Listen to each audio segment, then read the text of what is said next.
tell me there's an angel in your tree? Did he say he'd come to call on me? For things are getting desperate in our home, living in the parish of the restless folks I know. Everybody now, bring your family down to the riverside. Look to the east to see where the fat stock hide. The sweet, sweet sounds of Elton John. Burn down the mission. Well, good morning. Brock Greenhalgh with you this week as Mike Farwell is on vacation. He will be back in the studio on Monday. Happy Friday. If you want to be a part of the action, you can call in with some musical suggestions for all Request Fridays. Jen will greet you on the other end of the line. Here's the deal for today. We want some 80s music. 80s music, that's your limitation today when it comes to all Request Fridays. Call Jen, let her know. We will try and get as many of them in as possible. Some have already been set. That's okay. But we'll try and get some other ones in there for you. Lots to think about today. A new study finds that financial firms are the most ruthless when it comes to tenant evictions in Toronto. We will speak with one of the authors of that study this morning. A former student of mine explains the devastating effects of being evacuated due to forest fires and then not being able to return home. Should dinosaur fossils be auctioned off to the highest bidder? Most scientists say no. We will speak with one of those scientists at 10 o'clock this morning. If you are ready to be inspired, stay tuned. Local teacher, coach, mentor, fashion trend setter, and all-around great guy, Mark Woodfield, is going to join us to share how he stays positive in the face of cancer. At 10:30 this morning, Shanif Harani and I will talk all things Panthers baseball. Big weekend coming up. The Friday 4 panel will get underway at 11 o'clock this morning. My guests today will be David Marskell, Tom Galloway, and Phil Malto. And we will wrap up the week with, you guessed it, Talkback from noon until 1 o'clock today. In the meantime, it is time for the Farwell Show. Five stories to start your day off on the right foot in no particular order. Here we go. No chance to be bored this weekend. Mopar Fest gets underway in New Hamburg. All things related to Chrysler, Dodge, Ram products. If that's your thing, you're a gearhead, make your way out to New Hamburg. Always a cool event. Took the kids out there when they were younger. Got our pictures taken with the General Lee. Got a General Lee t-shirt. The thing was, the other people that were there were not Bo and Luke Duke, but they were, one of them was Coy Duke. Do you remember Coy Duke? Remember when the two main characters wouldn't sign a contract and they brought in other cousins? Well, Coy Duke was there wanting to know if I wanted him to sign my orange General Lee t-shirt. I said, thanks, but no thanks. Bring the whole family down to Victoria Park. Kids Park is on Sunday. The Food Bank of Waterloo Region will be accepting donations as well. Do the right thing. That's going to run from 11 until 5. Non-perishable food items, that's what they're looking for there as well, too. Regular season home game, the final for your Kitchener Panthers is also this Sunday, 2 p.m. over at Jack Couch Park, but not the last game of the year because the playoffs will get started soon afterwards, and we'll talk more about that. If this is in your wheelhouse, the CNE gets underway in Toronto. You can go get yourself some habanero cotton candy or deep fried whatever. And number one, On your Farwell Show 5 Good News Stories, Mike Farwell returns to the show on Monday. It has been a ton of fun being with you this week, but there's your Farwell Show 5 for Friday, August 15th. Come on now, August. Slow down. Give us a call, 519-570-2545, star 570 on your cell. You can also reach us toll-free, 1-800-570-5715. We want to hear what's going on. You don't have to wait for Talkback. You can call in anytime. The phone lines are always open. Is there something on your mind, something you need to get off your chest? You've got a bee in your bonnet. You got something that's just getting at you, and you just, you can't take it anymore. You need to explain to people how things are. This is your chance. We've got at least, well, according to the list, something like at least 152 listeners. They want to hear what you've got to say. You can give us a call and let us know what's happening. 519-570-2545, star 570 on your cell, toll free, 1-800-570-5715. We are going to take a quick break, but don't go anywhere. You are listening to the Mike Farwell Show on 570 News Radio.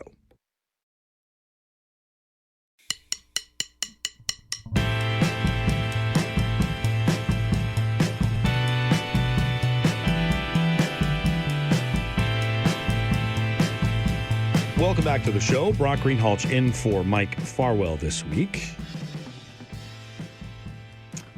And as I said before, I've really enjoyed my time here. This is the last show for me for this summer. Maybe you'll hear me on the airwaves around the Christmas holidays. Paul from Preston. Paul, number 3 on our list of listeners, but number 1 in our hearts. What's on your mind today, Paul? Well, I hear in the news that we're getting an expanded gravel pit here in Cambridge. I did hear that. It's a little dusty down there.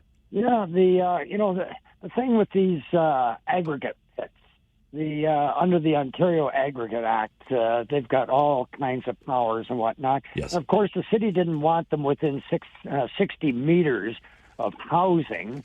But they just said, well, if you don't approve it, we're just going to go to the Ontario Land Tribunal, and they'll approve it instead. Mm-hmm. And then we'll go within 30 meters of the residential area.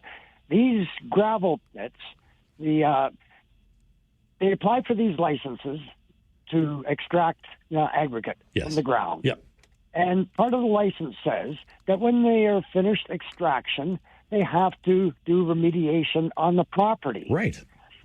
Within a reasonable amount of time, and that's what it says in the act, reasonable amount of time. Well, these companies, they don't want to spend that money on reclamation of the property. So what they do is, they leave a little bit of gravel in the bottom of the pit, and now it's still an active pit. That's right. They're never done. To do remediation. No, they're never done.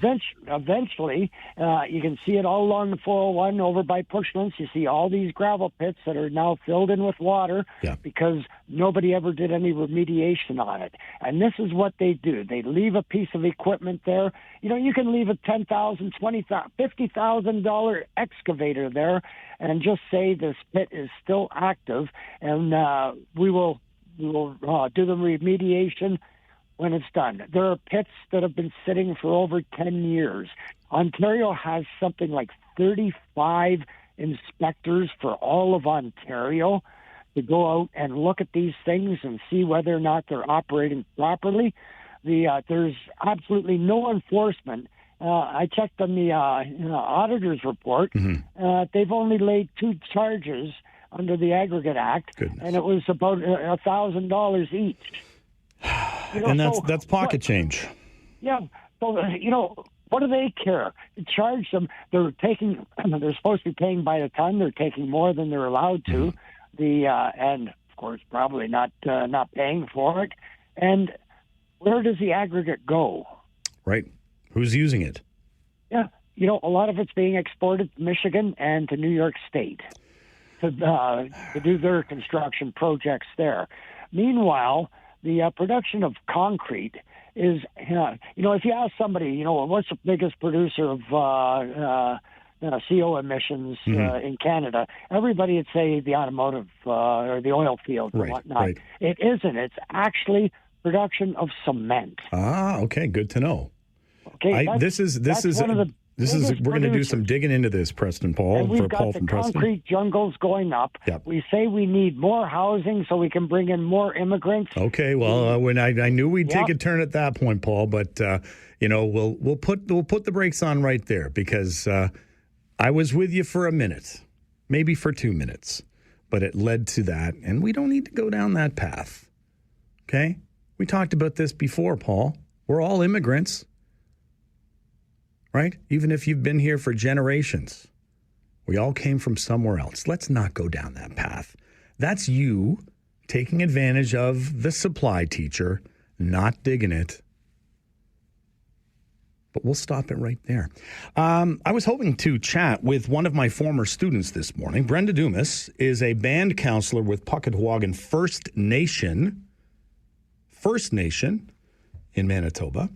We connected through Facebook over the last few days. She is swamped. She won't be able to join us. However, I did tell her I would share some of the things that she and her community members are dealing with. So the community of Puckatawagan, is 800 kilometers northwest of Winnipeg, Manitoba. At the end of May, they had to all be evacuated because of wildfires. They were taken out by helicopter that could carry 15 people at a time. There were close to 2,000 people that had to be evacuated. As I said yesterday, you do the math. Here are some of the things that are going on right now. So we've been back and forth. She's too busy to come on the air, but she said, here's some information if you want to share it. Again, evacuated at the end of May due to the wildfires. 2 months later, no clear word on when they are going to be able to return to their homes. They've had difficulties with the Red Cross not keeping up with support payments.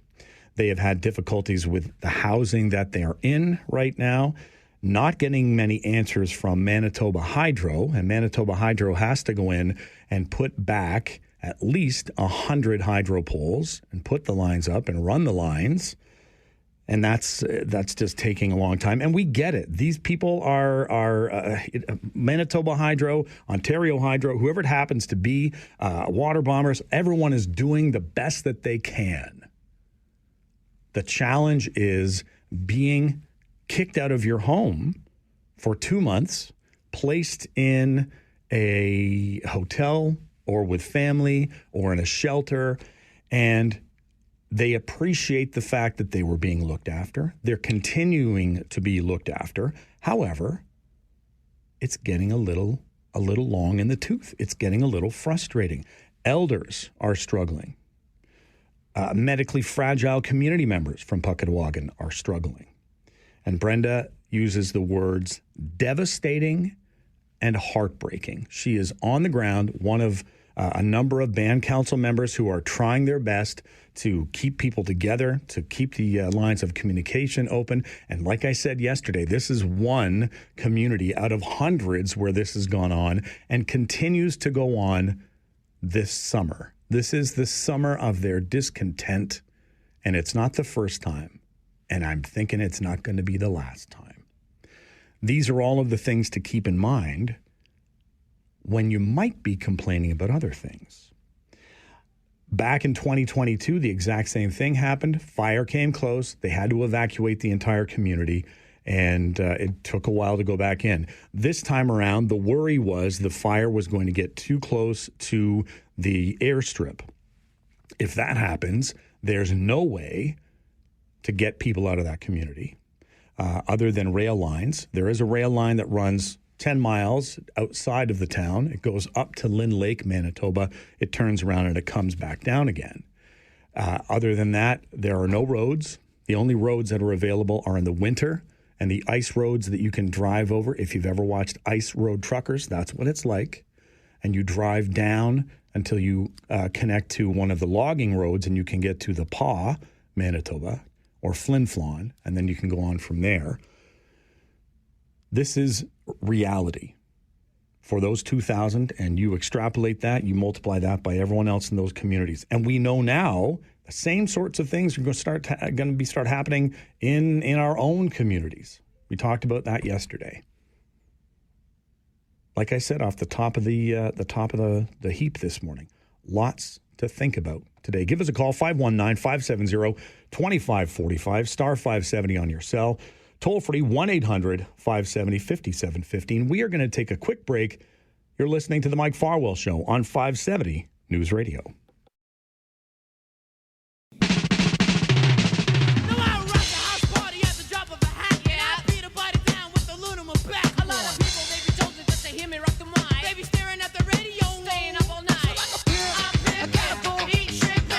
So Kyle requests some Beastie Boys.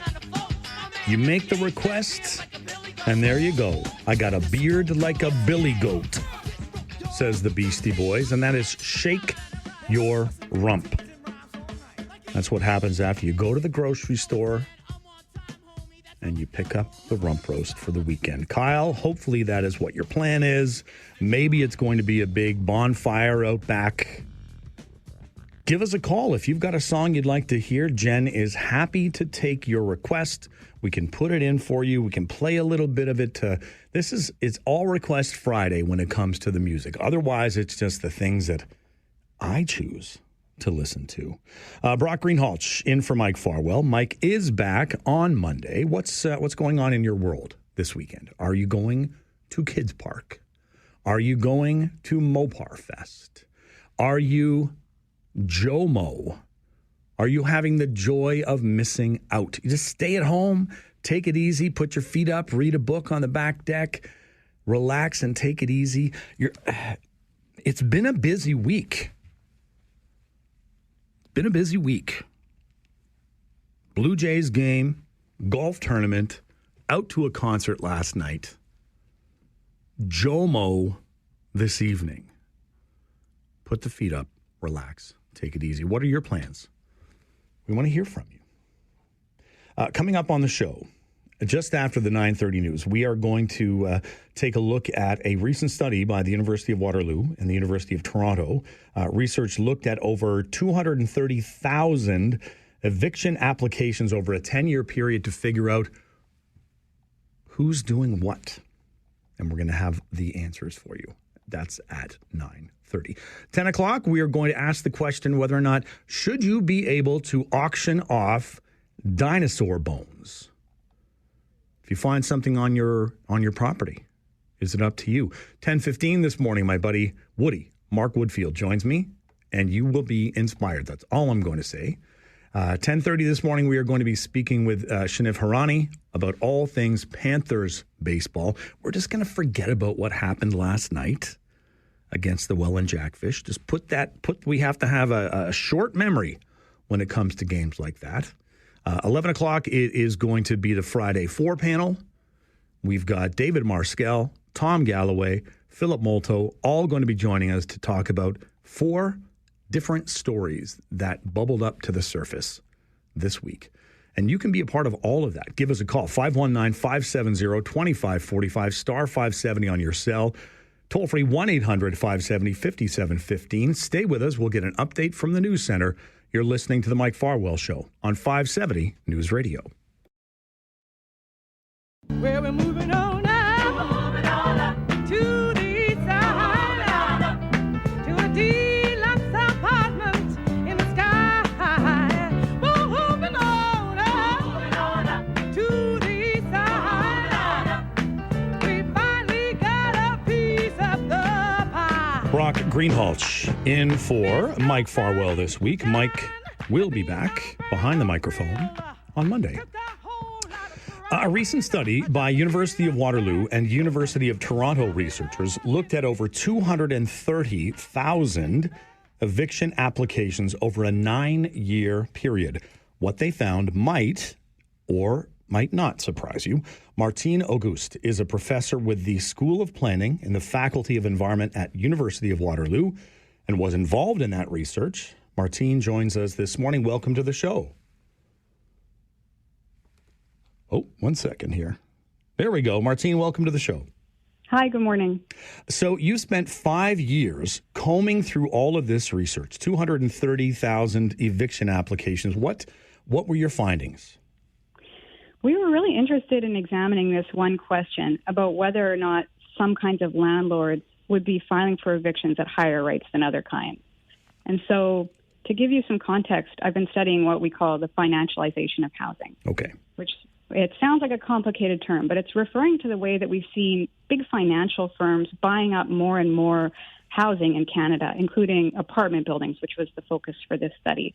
And by financial firms, I mean things like private equity funds, real estate investment trusts, publicly listed real estate companies, institutional investors like pension funds and asset managers.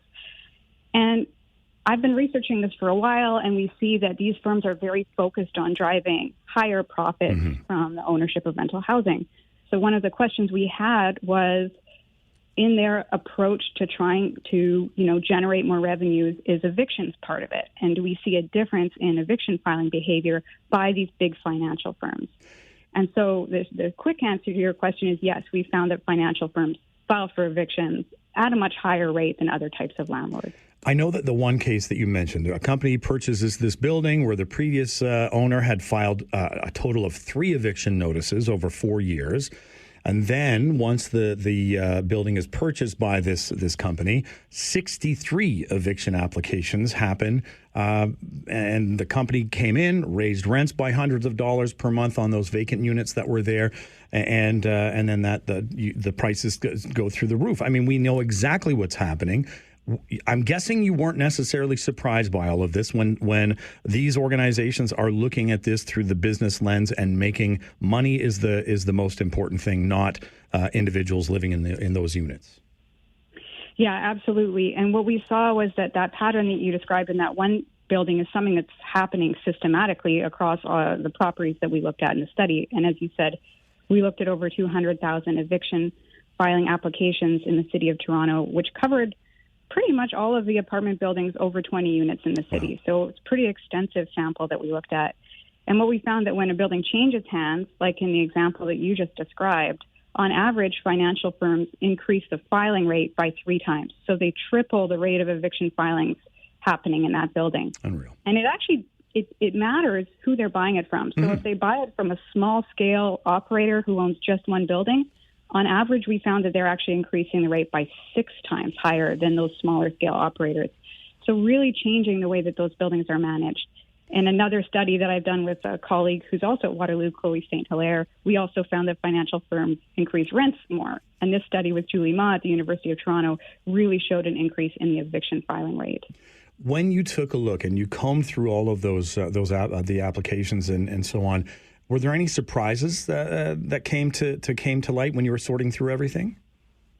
Yes. So we predicted that financial firms would file at the highest rate. They were followed by kind of big chain operators, then followed by properties where the landlord owns a few buildings, and then followed by landlords that just own one building. Mm-hmm. So the smaller the operator, the kind of lower the filing rate we found.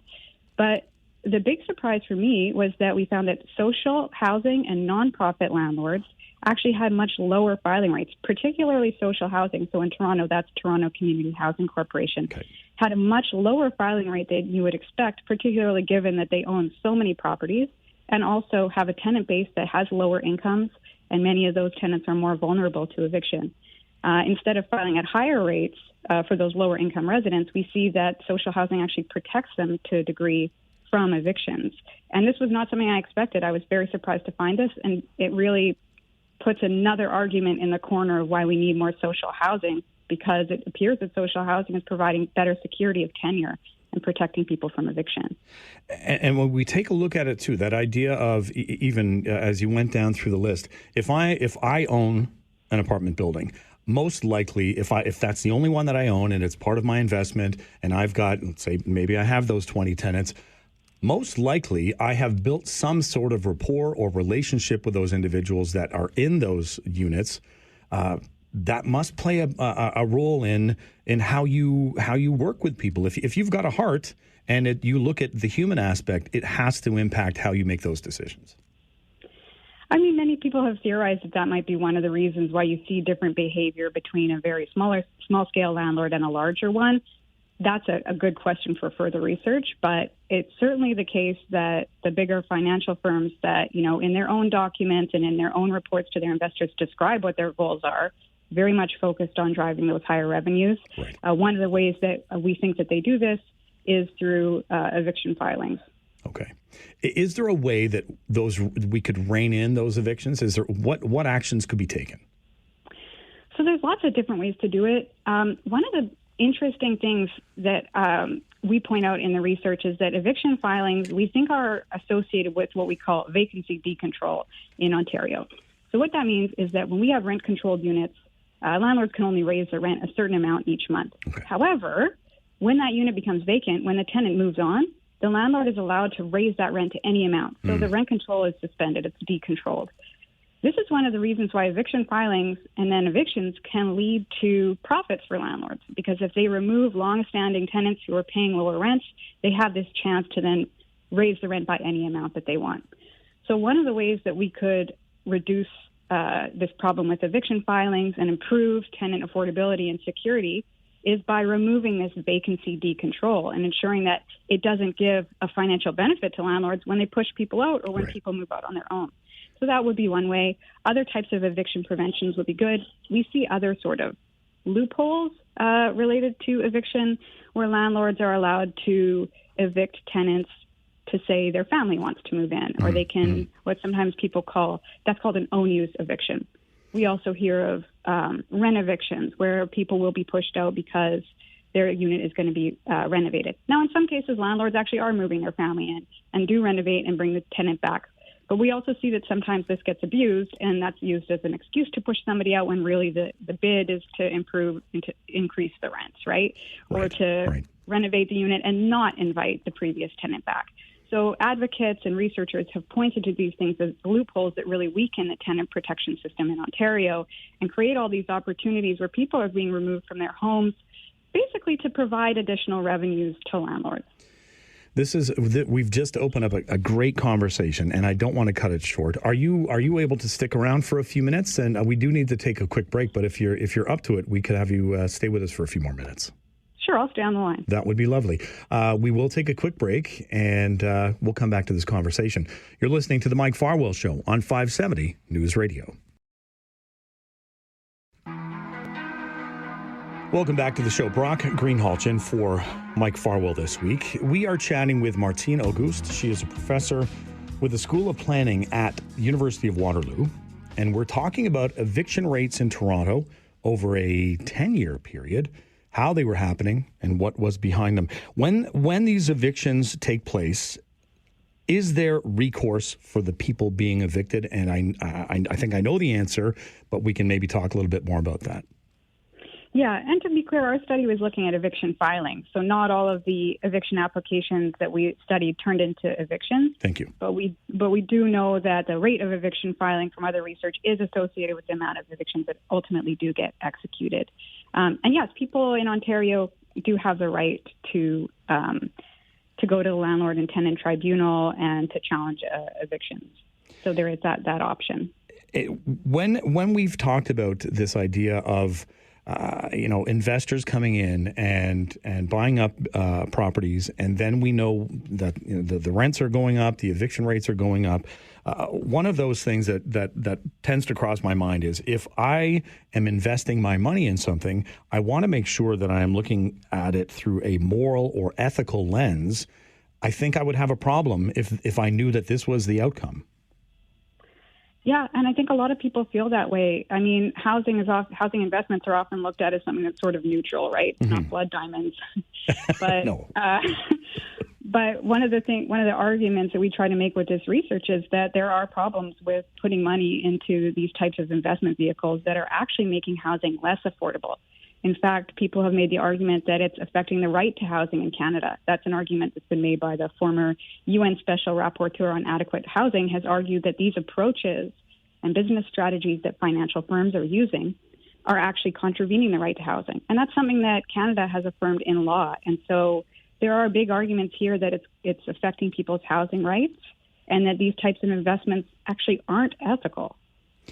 And I know that you'll hear commercials about investment, and it's talking about, well, you don't have to interact with the tenants that are there, and those are the kinds of things that. So it's kind of like a hands-off approach. You're providing the funding for it, but you're going to be reaping the benefits from it as well too.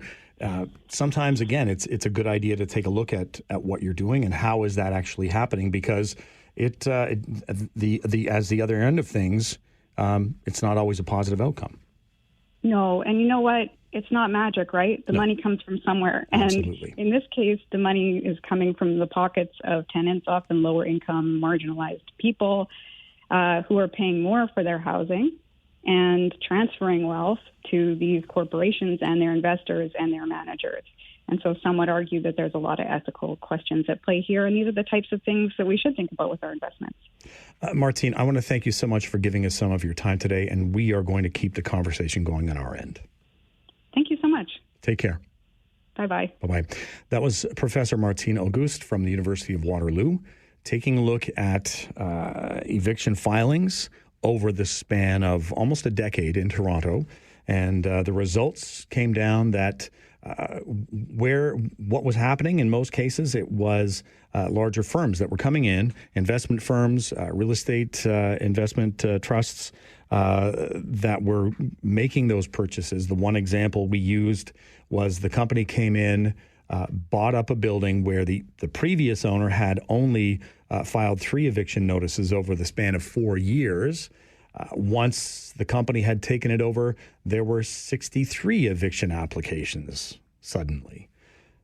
That represents a 1,200% increase based on what the study said. So at the same time, the company was raising rent by hundreds of dollars per month on the vacant units. They can do that, but, and it is an investment, it's how to make some money, but on the backs of other individuals. And it's that question of morals and ethics. It opens up a big discussion, and I think it's important for us to continue to have those discussions as well too. Speaking of that, give us a call, 519-570-2545, star 570 on your cell, toll free 1-800-570-5715. We'll take a quick break. You're listening to the Mike Farwell Show on 570 News Radio.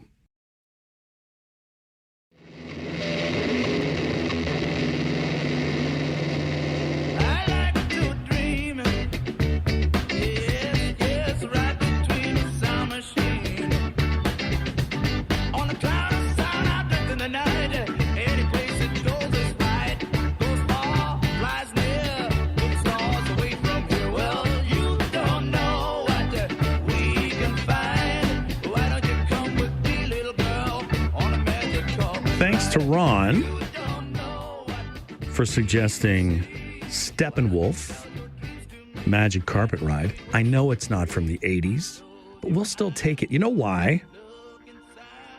John Kay, lead singer of Steppenwolf, even though he spent part of his life growing up in Canada, never held Canadian citizenship, but was still inducted into Canada's Walk of Fame.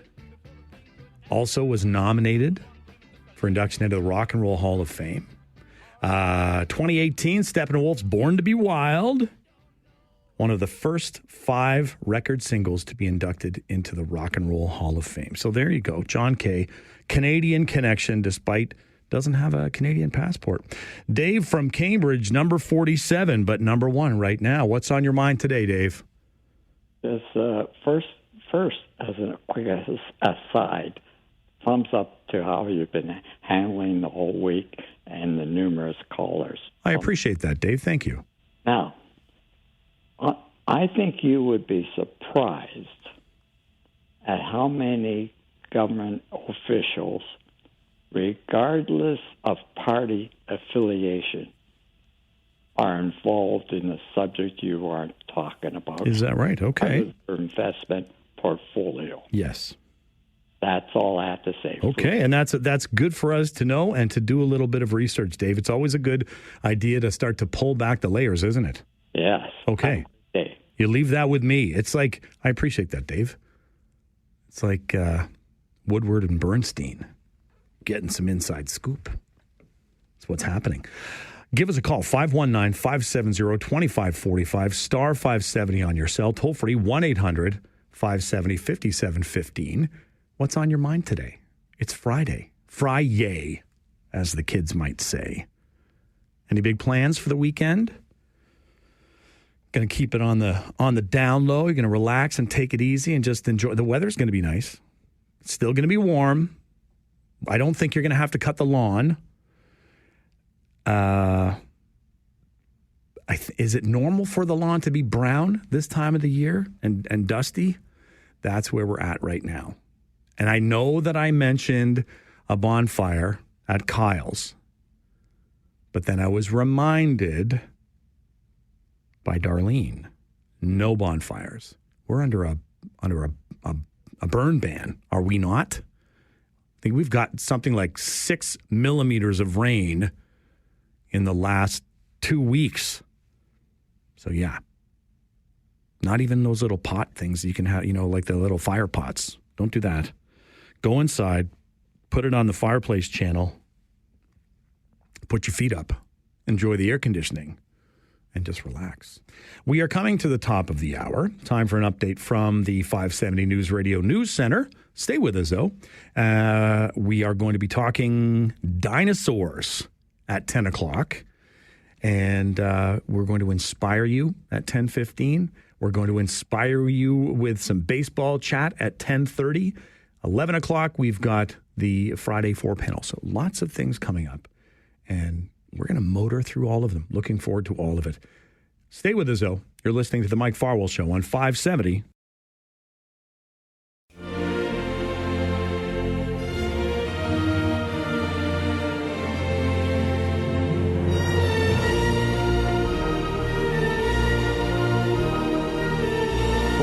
Greenhalgh in for the vacationing Mike Farwell this week. Never fear, Mike will be back in the studio on Monday. Recently, a Stegosaurus, nicknamed Apex, sold at auction for over $40 million US. And Apex isn't the only dinosaur specimen going up on the auction block. The issue is these specimens are landing in private collections and, for the most part, no longer accessible to scientists. Professor Jessica Theodore is with the Biological Sciences at the University of Calgary. She's one of the authors of a recent article published in The Conversation that argues fossils are scientific evidence, not items that should be put up for auction. Professor Theodore joins us this morning. Thanks for giving us some of your time today. Oh, no problem. In the article, you mentioned that while some say these auctions are harmless or might actually be good for science, you and your colleagues have a completely different point of view, don't you? Yes, we do. My colleagues and I are arguing that these are evidence of past life, right, and that makes them different from paintings or other objects that are curiosities that are sold regularly, and that they should actually be in museums for the reasons of replication.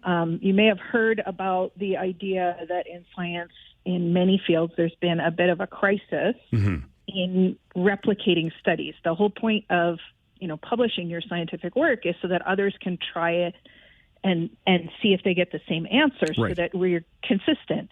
If a specimen is, on display for a while from a private collection, and you're allowed to go measure it and do a bunch of things and publish a paper, and then that person makes that fossil unavailable, which has happened many times before, or it's lost when that person dies and their heirs don't take care of it or whatever, then that's orphan science. We can't test it. We can't try new methods on it. So we invent new methods all the time. We get techniques that come with new equipment, new kinds of scanning, new kinds of chemical assays. If that specimen isn't available to us, then we can't do that. If we take a look at Apex, the Stegosaurus, sold by a commercial paleontologist from Colorado last year. So he owned the land where the specimen was found. has he become sort of a persona non grata in the science world for making the decision to sell this privately? So it really varies. I'll say Okay. there is a spectrum of attitudes. We as vertebrate paleontologists tend to really be among the most critical of this, Right. and that's because vertebrate fossils, so fossils of animals with backbones, are much rarer, particularly if they are of animals that lived on land. Right. Because they don't fossilize very often. The conditions, basically, your chances of becoming a fossil are really much higher if you are living in water. Okay. And so clams and fish are generally more common as fossils than dinosaurs, right?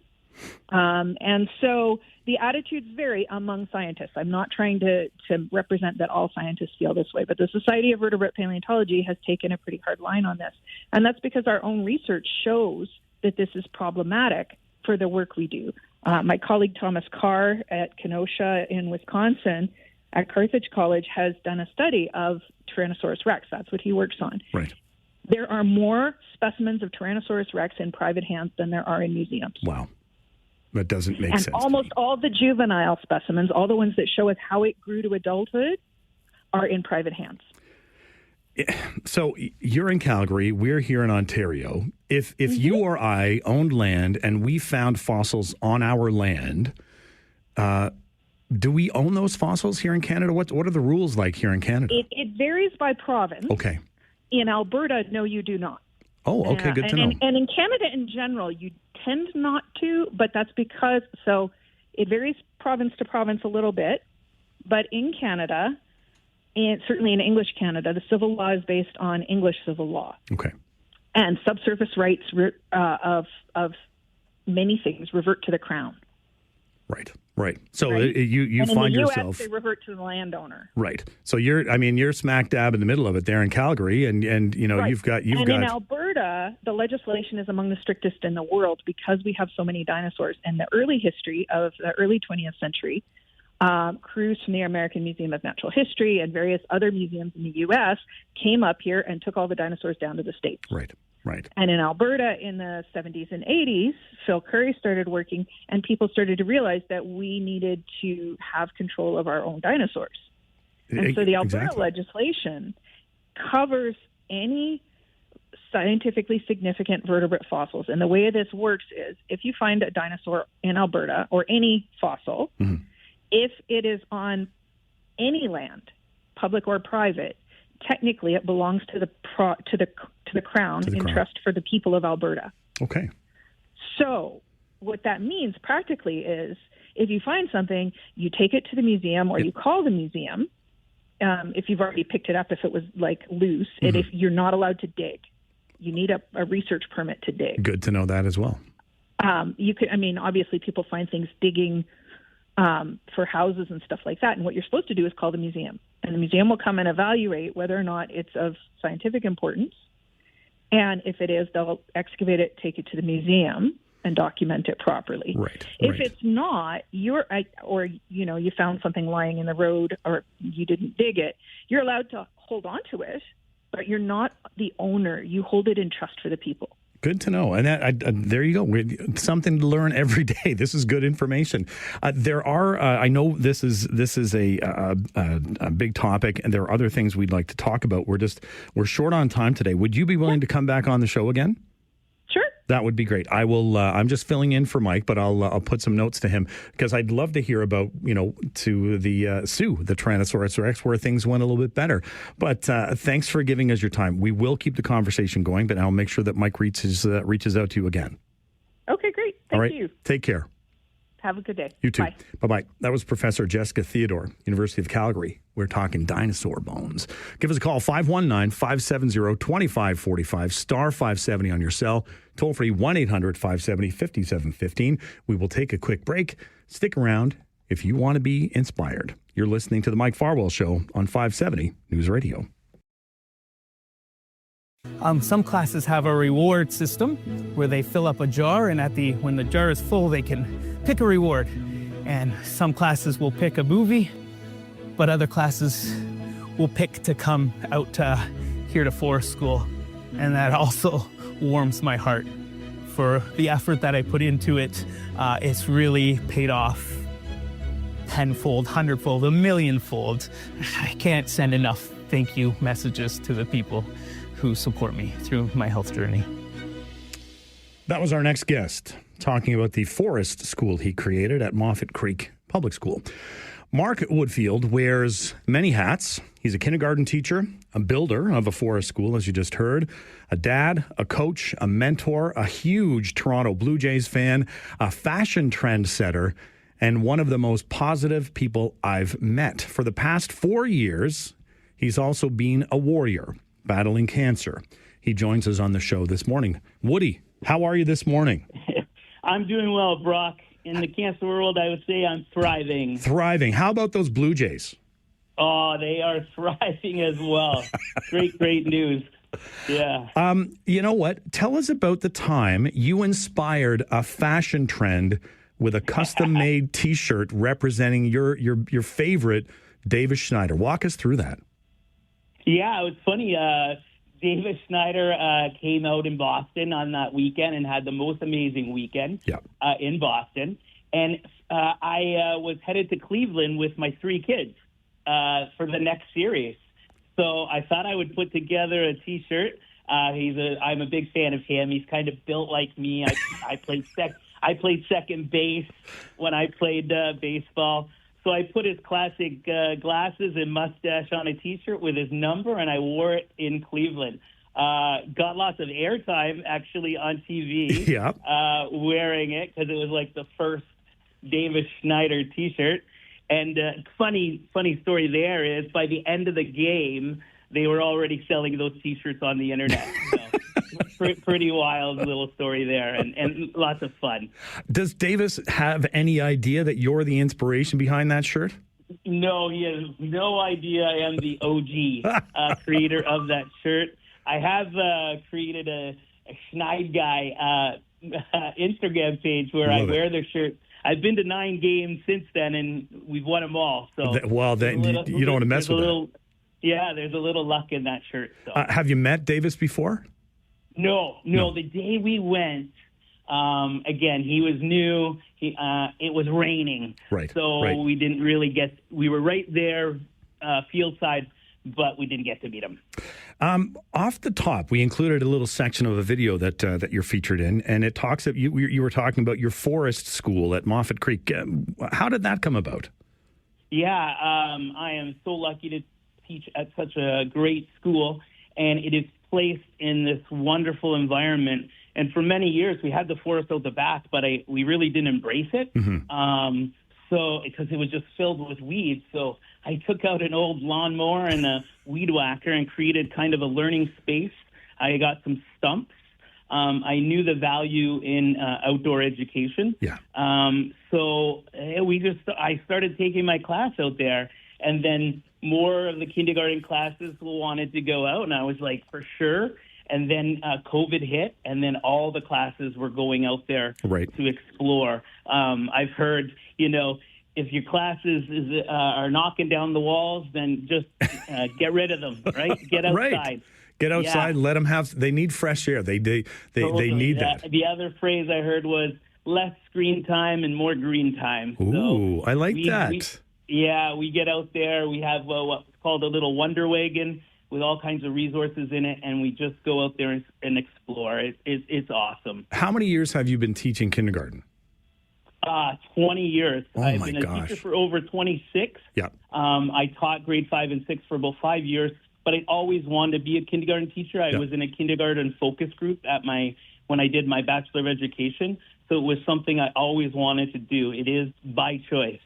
You must be coming and hats off to you. You must be coming across people though now that you taught, and they have chosen to go into the teaching career. Yeah, I've had supply teachers and ECEs that I have taught as students. So yeah, coming full circle. Absolutely. Listen, can you stick around for a few minutes? We got to take a quick break, but you want to be. Got a few more questions for you. Yeah, for sure. Okay, we're going to continue our conversation with Mark, but first of all, we will take a quick break. Don't go anywhere. You're listening to the Mike Farwell Show on 570 News Radio.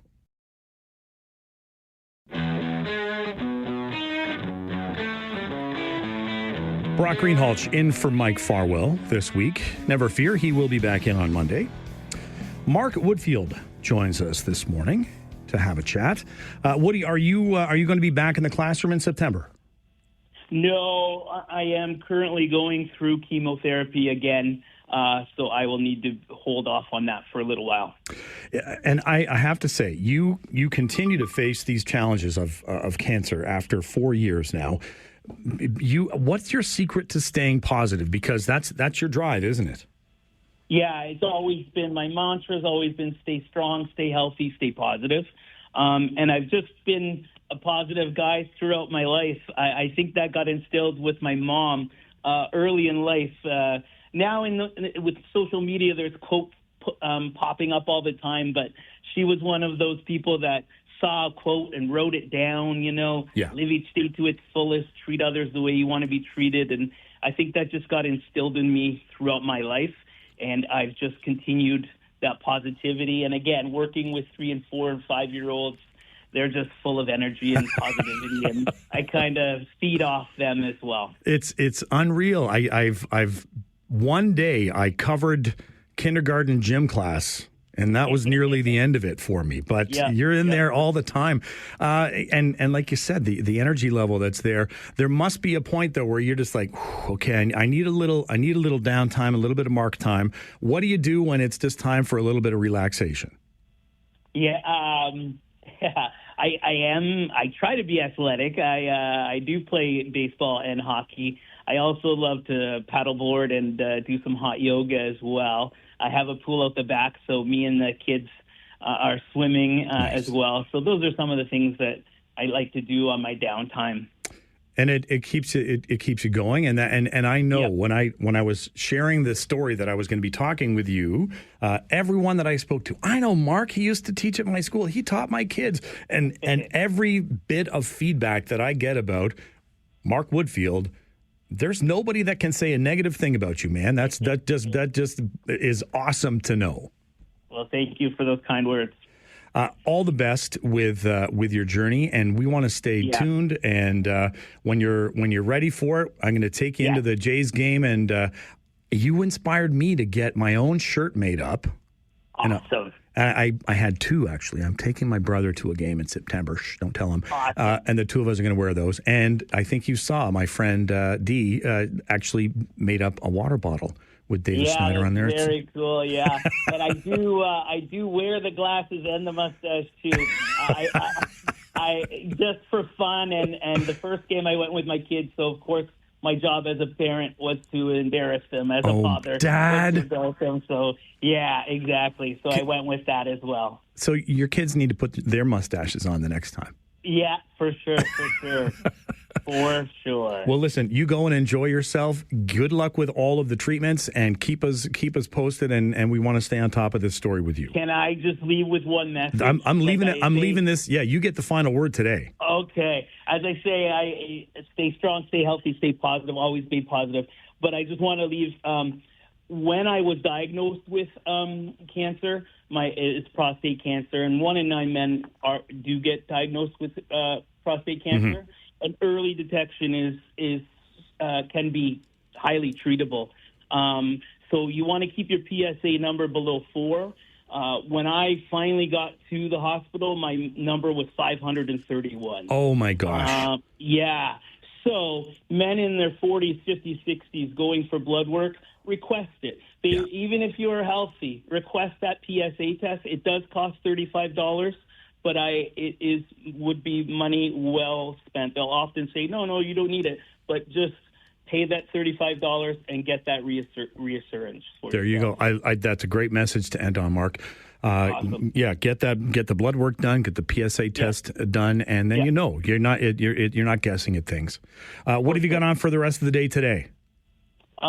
Just chilling. I am going through chemo, so. That knocks you down a bit, doesn't it? The only side effect for me, which is great, I haven't gone through any nausea, has just been fatigue. So I'll do a little bit of activity, but then I will need to rest. Okay, you do that, and we'll keep in touch. Awesome. Continue doing a great job there. Thanks, brother. We'll talk again soon. Take care. Take care. Mark Woodfield.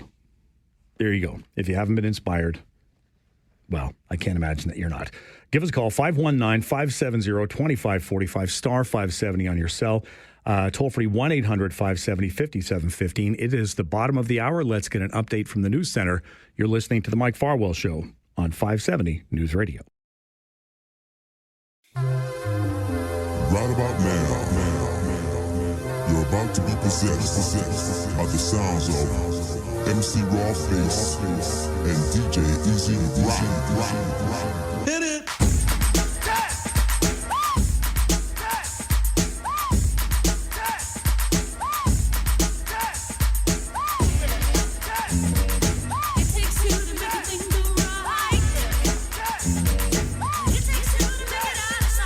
Well, that takes me back.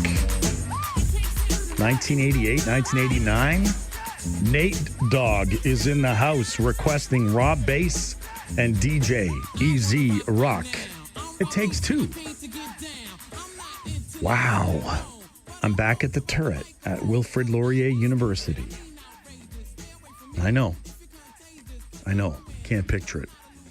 Shanif Harani is the general manager of the Kitchener Panthers.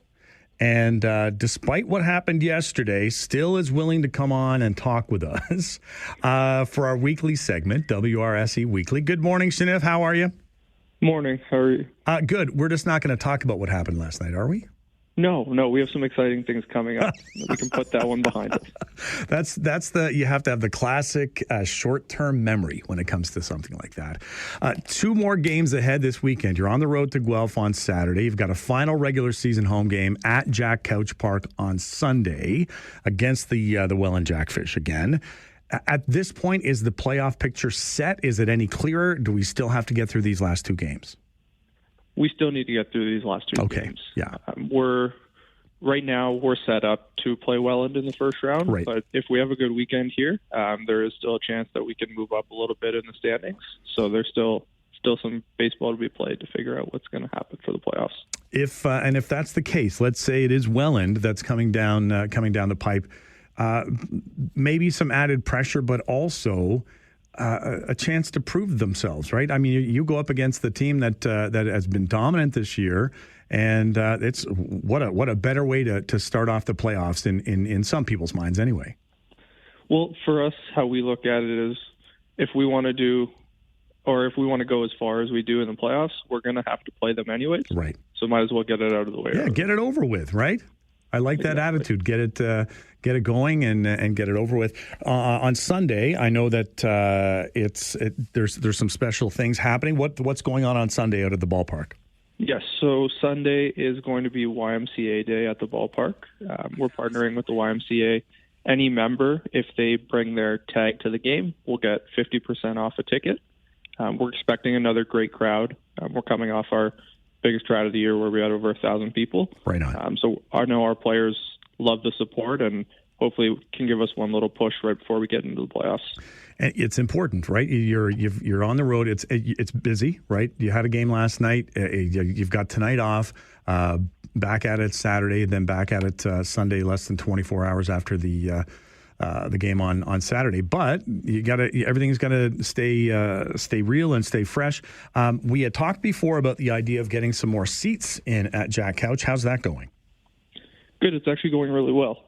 So we're just finalizing everything, but behind home plate for next season will all be brand new stadium style seating. Right on. Something a little bit more comfortable. So we're really excited about that. I think it'll elevate the experience at the ballpark. I know sitting on bleachers can be a little tougher for longer periods of time, but we also have those seat cushions. That's right. They had my son won one the last time we were there. So amazing. Yeah. But yeah, it'll be nice to have a different option for people. Love it. I love it. And I know David had called in at the beginning of the week with a not so great story about the barbecue. Any positive end to that story right now? Unfortunately, not yet. So if anyone has any information, we'd love to get that back so we can have it ready for our next game. Yeah. And we've talked about it a few times throughout the week. Just, do the right thing. Like, those are the kinds of things that this gets, but you can't let it get you down. You've got to be able to, move on to the next thing. When it comes to everything related to Kitchener Panthers gear, I know I walked into the store when I was there a few weeks ago. It's quite a shop you've got in there. And what's the big seller these days? Any idea?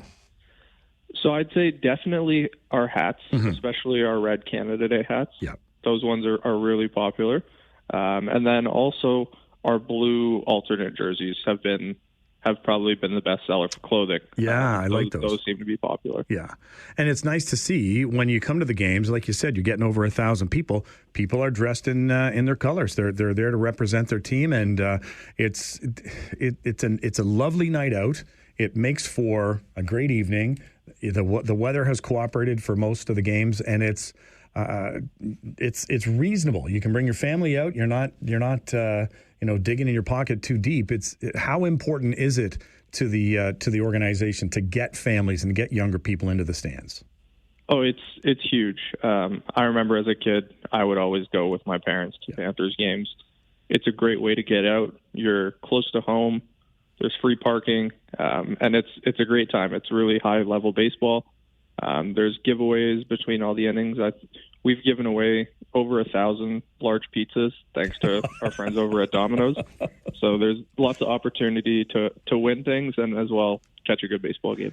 And it's a great product, and it's very well organized. And thanks, hats off to you for your role in that. And it's just it makes us proud to come out there and support the Panthers. We've got the games coming up. We've got the postseason. Once we get into the fall months and in through winter, things don't really slow down for you, do they? No. We'll definitely be, as soon as the season ends, we'll be working on next season for the Panthers. We'll also be gearing up for the KW Titans season, there you go, which will be kicking off in the middle of November, which we're really excited. We're coming off a great season and looking to build on that. So there's no slowing down for you, is there? No, we're all systems go. Listen, we know you've got a busy weekend ahead. We don't want to keep you, but thanks so much for joining us, and we're going to keep the conversation going here as well, too. Thank you. All the best. Right, all the best on the weekend. Thanks. Take care. We will take a quick break. And give us a call, though, 519-570-2545, star 570 on your cell, toll free, 1-800-570-5715. If you haven't been out to a game, what's the holdup? Sunday, 2 o'clock. Make your way out to Jack Couch Park, watch some amazing baseball, and cheer on your Kitchener Panthers. I've got my red Canada Day ball cap just in my backpack behind me there.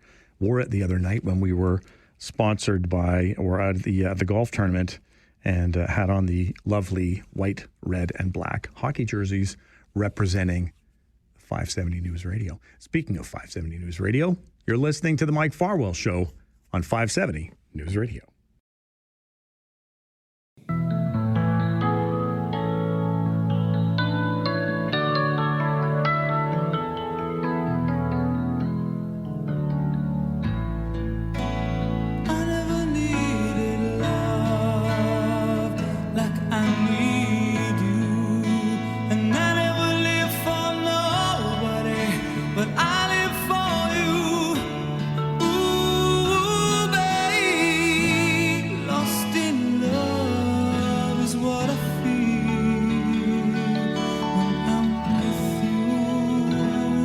When I'm With You by Sheriff, Canadian band, I believe. That's for Kim. Tim. Maybe it's from Tim for Kim. I'm just making things up right now. That's, I think, has been used quite often as a wedding song. So there's your question. If you are married, have been married, plan on getting married, you've made some plans, have you thought about your wedding song? What's your wedding song going to be? It can set the tone for the rest of your time together. Let's just put it that way. Brock Greenhalgh in for the vacationing Mike Farwell this week. He is back on Monday. He's out on his two-wheeled stallion looking for the world's best butter tart if he hasn't found it already. Give us a call, 519-570-2545, star 570 on your cell.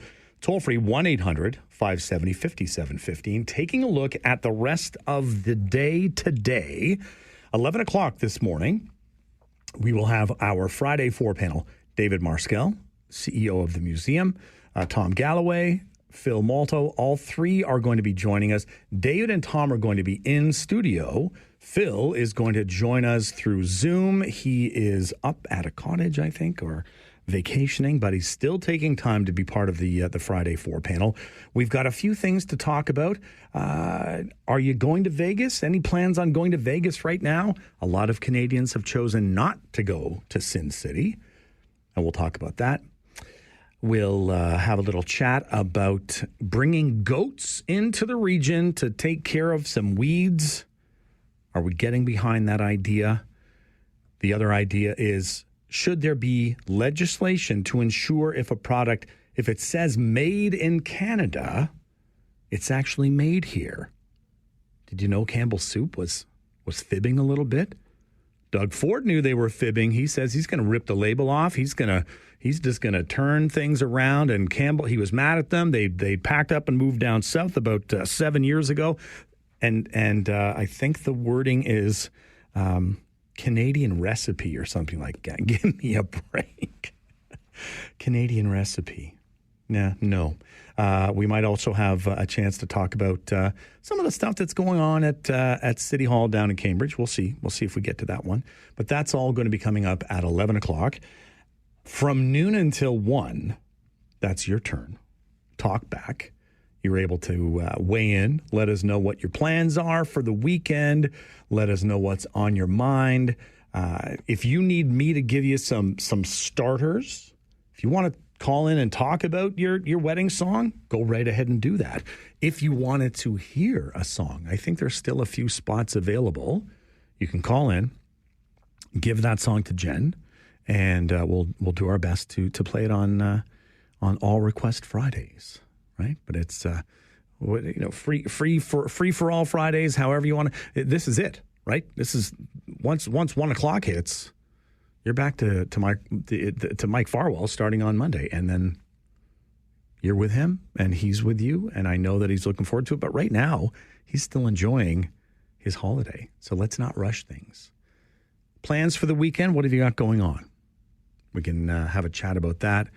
All of those things that are going on. We've lots of things that we've thought about, or hopefully I've planted some seeds in your brain so far today. Not always positive, and that's okay. It's okay for us to have those conversations about things that might not be necessarily positive. Shared with you the concerns that my friend Brenda Dumas has as a member of the band council for one of the Indigenous communities up in northern Manitoba.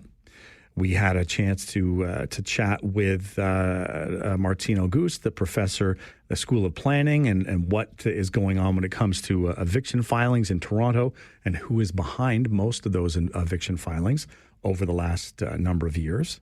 We also had a chance to talk about whether or not fossils are considered or should be considered scientific evidence, or should they be able to go into the private collections of people who are millionaires or billionaires, right? Do you want a set of dinosaur bones in your house? We didn't get a chance to talk about this one T-Rex known as Sue. Sue was also put up for auction, but things were a little bit different there.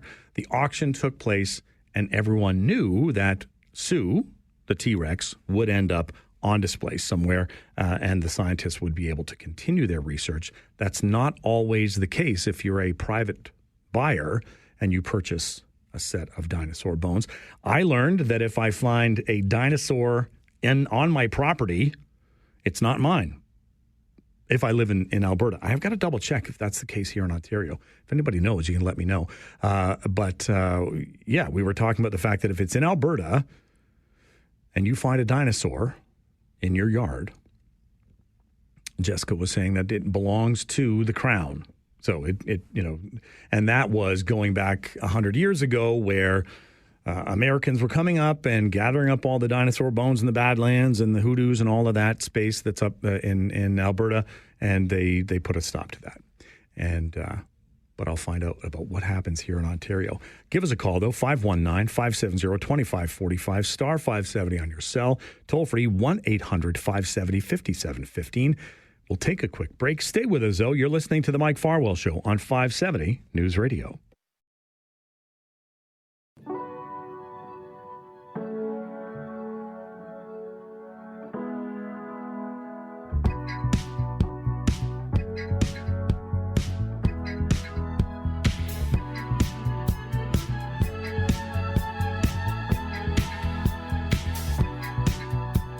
Brock Greenhalgh in for Mike Farwell, at least until the end of the day today. He will be back on Monday. Coming up after 11 o'clock, it is going to be our Friday 4 panel, and we are going to be delving into some heavy topics here. We're going to be talking of everything from goats to Las Vegas to cans of Campbell's soup. David Marskell will be joining us. Tom Galloway will be joining us. Both of them will be joining us here in studio in person. Phil Molto will also be joining us via Zoom, and we'll be able to hear him through our headphones and be able to chat with him as well, too. All of that is going to be coming up right after the 11 o'clock news. Then from noon until 1, it's your chance. Your chance to rant, to rave, to throw sunshine at people, to rain on someone's parade, to paint their rainbow gray. It doesn't matter to me. All of the things that you think you need to do just to set your mind at ease before you sail off into the sunset when it comes to the weekend, that's all going to be coming up from noon until 1 o'clock with Talkback. And it's your chance. So don't miss your chance to do that. If you're looking for things to talk about, the one question I had asked you was what is your first song, if you're marriage inclined. If there's something else that's on your mind, you can talk about that as well too. The other question I asked rhetorically was, have you been to a Kitchener Panthers game? And if not, you've only got you've got one chance left when it comes to the regular season. That's on Sunday at 2:00. They are going to be in the playoffs one way or the other. There's no way that they are going to be knocked out of the playoffs. When we were just talking with Shanif, the question was, will they be playing the Welland Jackfish in that first round?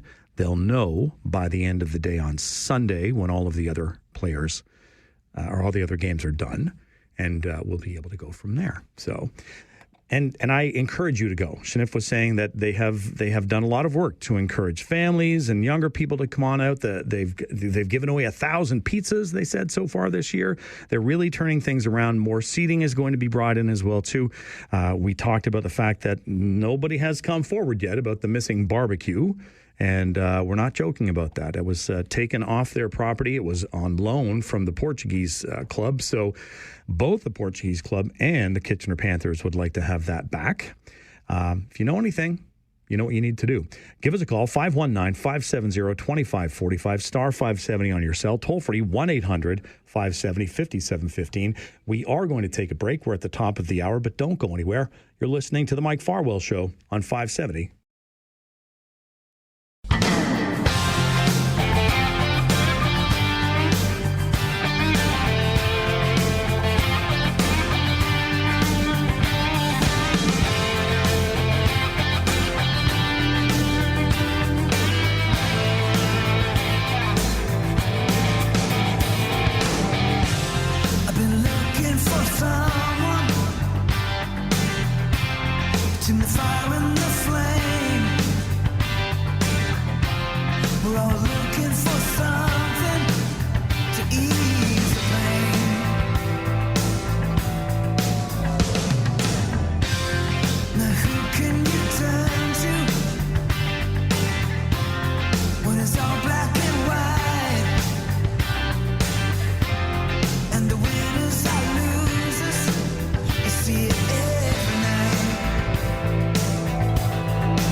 vacationing, Mike Farwell. Have we got a treat for you today? Because, sometimes you don't know what's going to happen and who's going to roll in the door or what's happening. Tom Galloway is live in person. David Marskell is live in person. Phil Molto is in front of a canoe somewhere. Phil, do you hear me? I hear you, and if you can see me, the red canoe. It's like I'm on the set of the old Camp Caribou show, but I'm actually in Muskoka, where I'm too cheap to pay for Wi-Fi, so I'm over at my neighbor's who's got this beautiful cedar strip canoe, which I might try out because he's not up today, so I'm going to put it in the water and see if it floats. I love it. I love it. Yeah, and I have the skidoo hat on. I know that's a little early, so I'll take the skidoo hat off for now, but winter is coming, as they say, I hear you. Just watch out for Tom Knowlton, right? If he comes along, he might fight you with the tooth and nail for that canoe. Uncle Wes will correct me on every paddle stroke. Go ahead. Can I take a quick second? Yeah, for sure. A huge shout out, and Tom may want to join in on this, not to take over the show. A huge kudos to Joseph Gowing for winning that seat yesterday. I was one of the 44 people. City staff handled it perfectly, canceled it a great job. Lots of people got to apply. Everybody got their 5 minutes of uninterrupted speech. It was highly respectful. Lots of people went over and shook Joe's hand. So kudos to Joe. He worked hard to get that yesterday. A lot of qualified people showed up. And when they say we got to pay more money because we can't get qualified people, there was a lot of really qualified people yesterday. And kudos to Joe. Enjoy your term, sir. Awesome. Thank you, Phil. Yeah. Did you have to stay for the entire thing? No, but they did the voting right afterwards. They took a 10-minute break and then came back and did the voting. So, most of us stuck around. Okay. I appreciate that. I was thinking, was it kind of like what's going to be happening out in Alberta where there's 44? Do you have to write the name down? Because, it's the same thing. There's 200 people trying to take nothing this is like nothing is like what happens in Alberta. If you've been to the far north, you'll get that. When you've been to White Court at the Fort McMurray cutoff, you know that. This is great. We haven't even started a topic yet, and we're just having a great old time. And by the way, that's a can of bubbly you see on your camera. That's bubbly for the show. That's all it is. It's just it's a little bit of Canadiana. I love it. Let's jump right in. And David, I'm going to give you first crack at this one. Number one, it's a good thing we're not going to Vegas right now, isn't it? Is that your thought? Are we doing the right thing by not going? The numbers are down. The last I heard yesterday that Air Canada was saying their numbers were down something like 30%. Flair was saying the trips down to Vegas was down 60% in June. We're doing our thing, right? We're sticking it we've got our elbows up. What do you say? Yeah, I think it's great news. I really think that Canadians are taking this seriously, and the converse to this being down is travel apparently to a number of other destinations is up, which is great. I'd love to see the breakdown regionally. I tried to look it up. I wonder if Albertans are going to Vegas. If it's pick on them today. Yeah, there you go. And I just wonder how if it's consistent across the country or not. I mean, the other thing, I'm not a gambler, but I have been to Vegas. I used to go for a conference each year. And from what I understand now, things that were free drinks if you were the slot machines or free parking or things like that are incredibly expensive now. Okay. And they're nickel and diming if you want to check in early. It's an extra $100, that type of thing. But I also wonder why people are not going to the United States. I'm not sure of my own answer. Is it because of elbows up and the Canadian nationality and pride and so on? Mm-hmm. Or what percentage are people afraid they're going to have their phones searched, so they'll be detained in some odd way?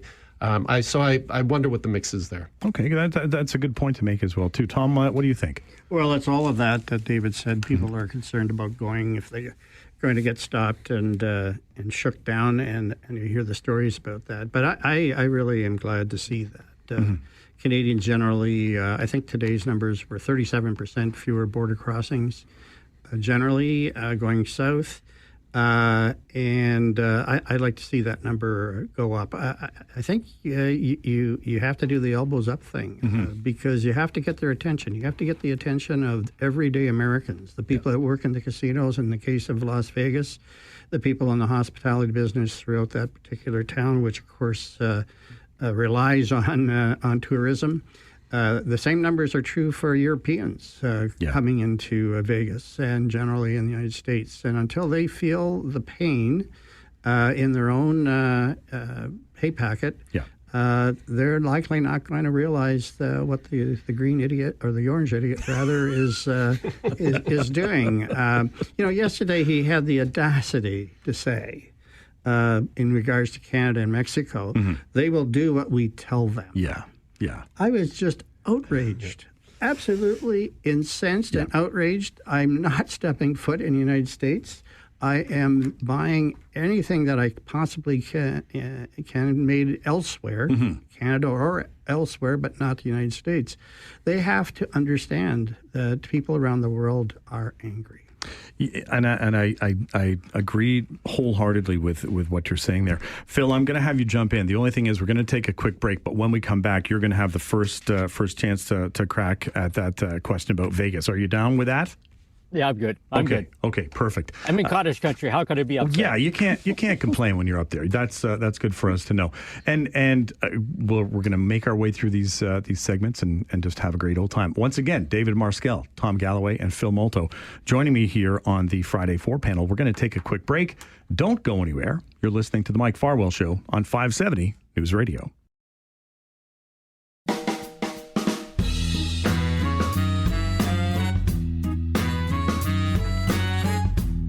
Welcome back to the show. Brock Greenhalgh in for Mike Farwell this week. He is enjoying some time on his two-wheeled stallion. He'll be back on Monday. It is the Friday 4 panel. We have had David Marskell has weighed in. Tom Galloway has weighed in when it comes to should we be traveling to Vegas right now. Phil, it's up to you. What do you say, Phil? Wow. You have to send a message. And unfortunately, over the years, we've seen boycotts. They generally work. They send a message. Unfortunately, there's always collateral damage. There's people who aren't Trump supporters. There's the people who work in buildings that rely on tips, rely on the business. And unfortunately, it's oftentimes the workers who take the hit, not the people up top who made the decisions or are supporters. And this trend of not visiting, I'm waiting to see what happens this winter in places like Florida and Arizona. Will Canadians be selling condos, getting rid of their fifth wheels? What will happen outside of Vegas? I mean, these numbers are hard for the working people there. It does send a message, and then but the news agencies in the states that are very pro-Trump, they're going to put a spin on this that it's our fault, that it's somebody else's fault. They'll never blame the actual source of why there is a boycott. So for me, it's multi-sided. Innocent people take the brunt. The message has to be sent. Sometimes that message then gets twisted and clouded. But I feel sorry for the people who aren't the supporters, the innocent workers, the people just trying to get by on it, which in the States is often a very tough wage with no benefits, so they can't afford to lose the income. Great point, Phil. Thank you for sharing that. I'm going to throw another part of this goes back to David, is that maybe this puts a spin on local tourism. Maybe people go back to local museums, local theaters. That's the hope, right? And I know that, and it kind of goes with the ground of, we were at a Jays game the other day, and they're selling out. So whether that's because they're playing well, I'm sure that's part of it, but also people aren't going somewhere else. They've got some money to spend, and maybe they're going to go and check those things out.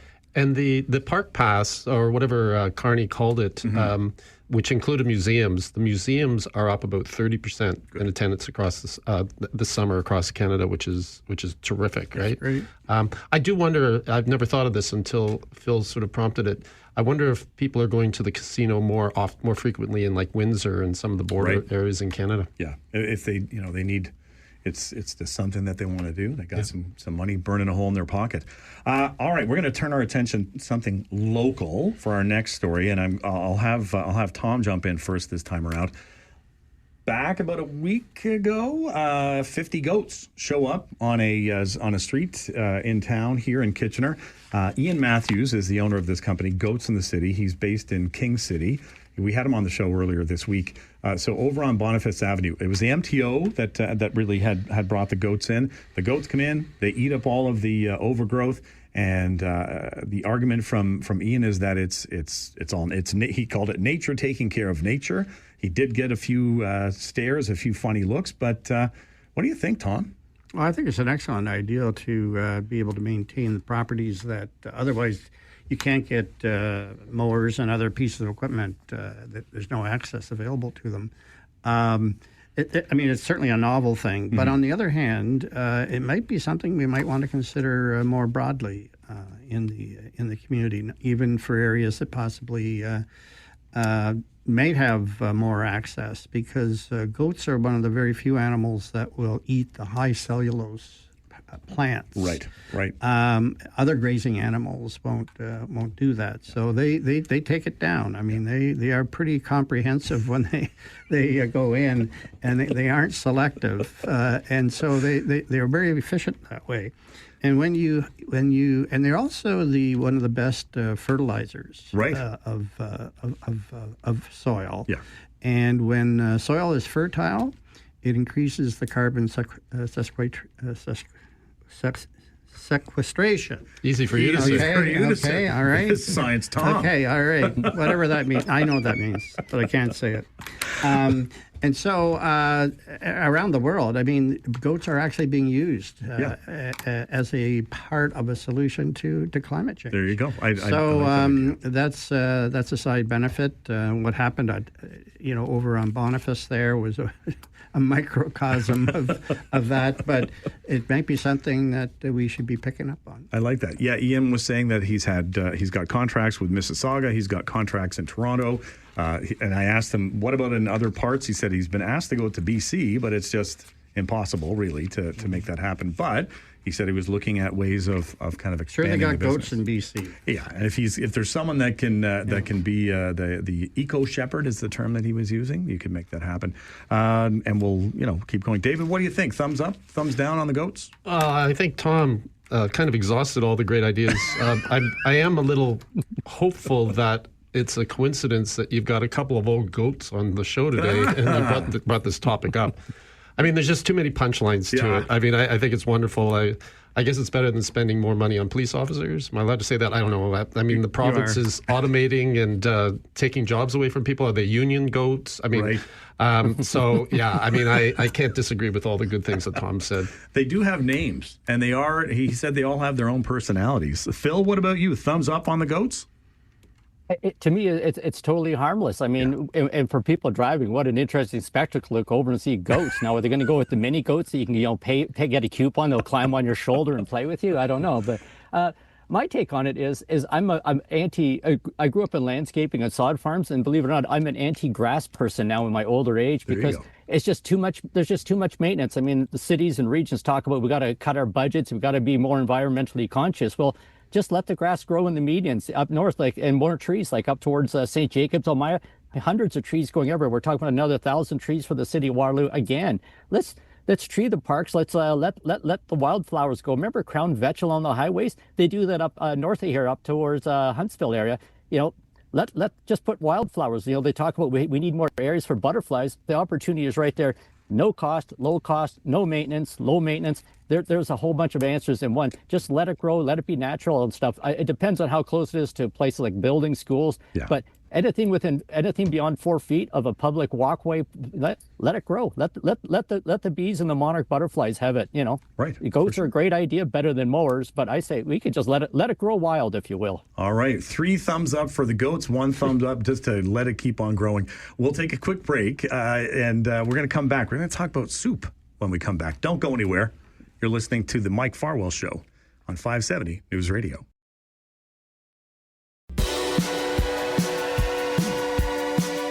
Welcome back to the show. Brock Greenhalgh sitting in for Mike Farwell.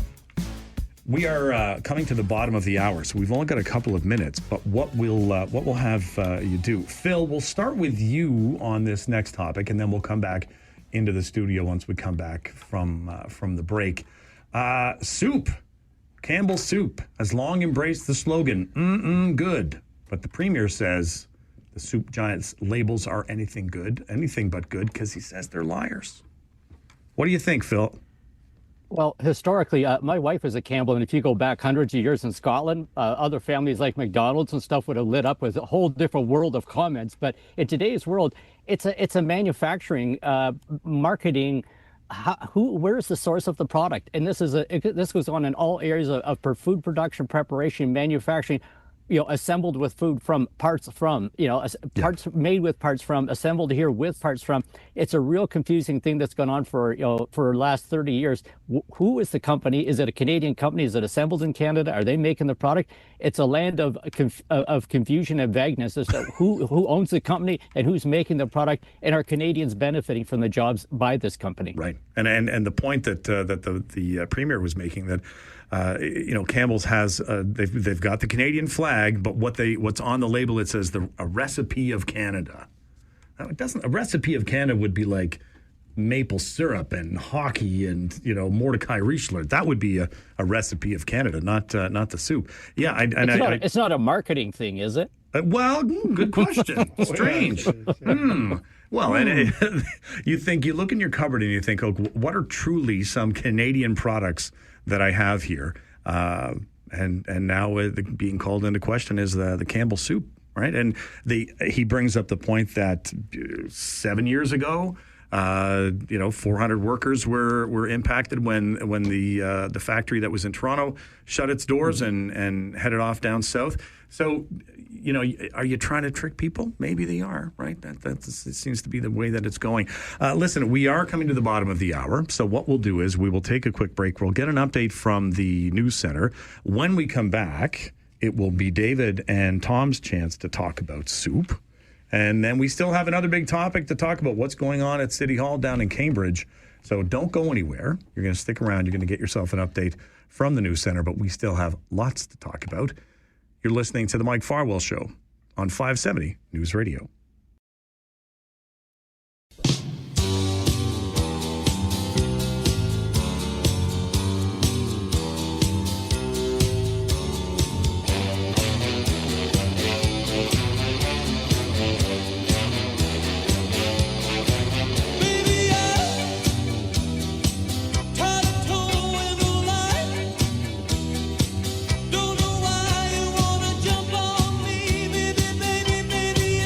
If this is from the 80s, maybe from the 1880s, but we'll take it. Terry wanted to hear Rocky Burnett, Tired of Towing the Line. He's had enough. It's Friday.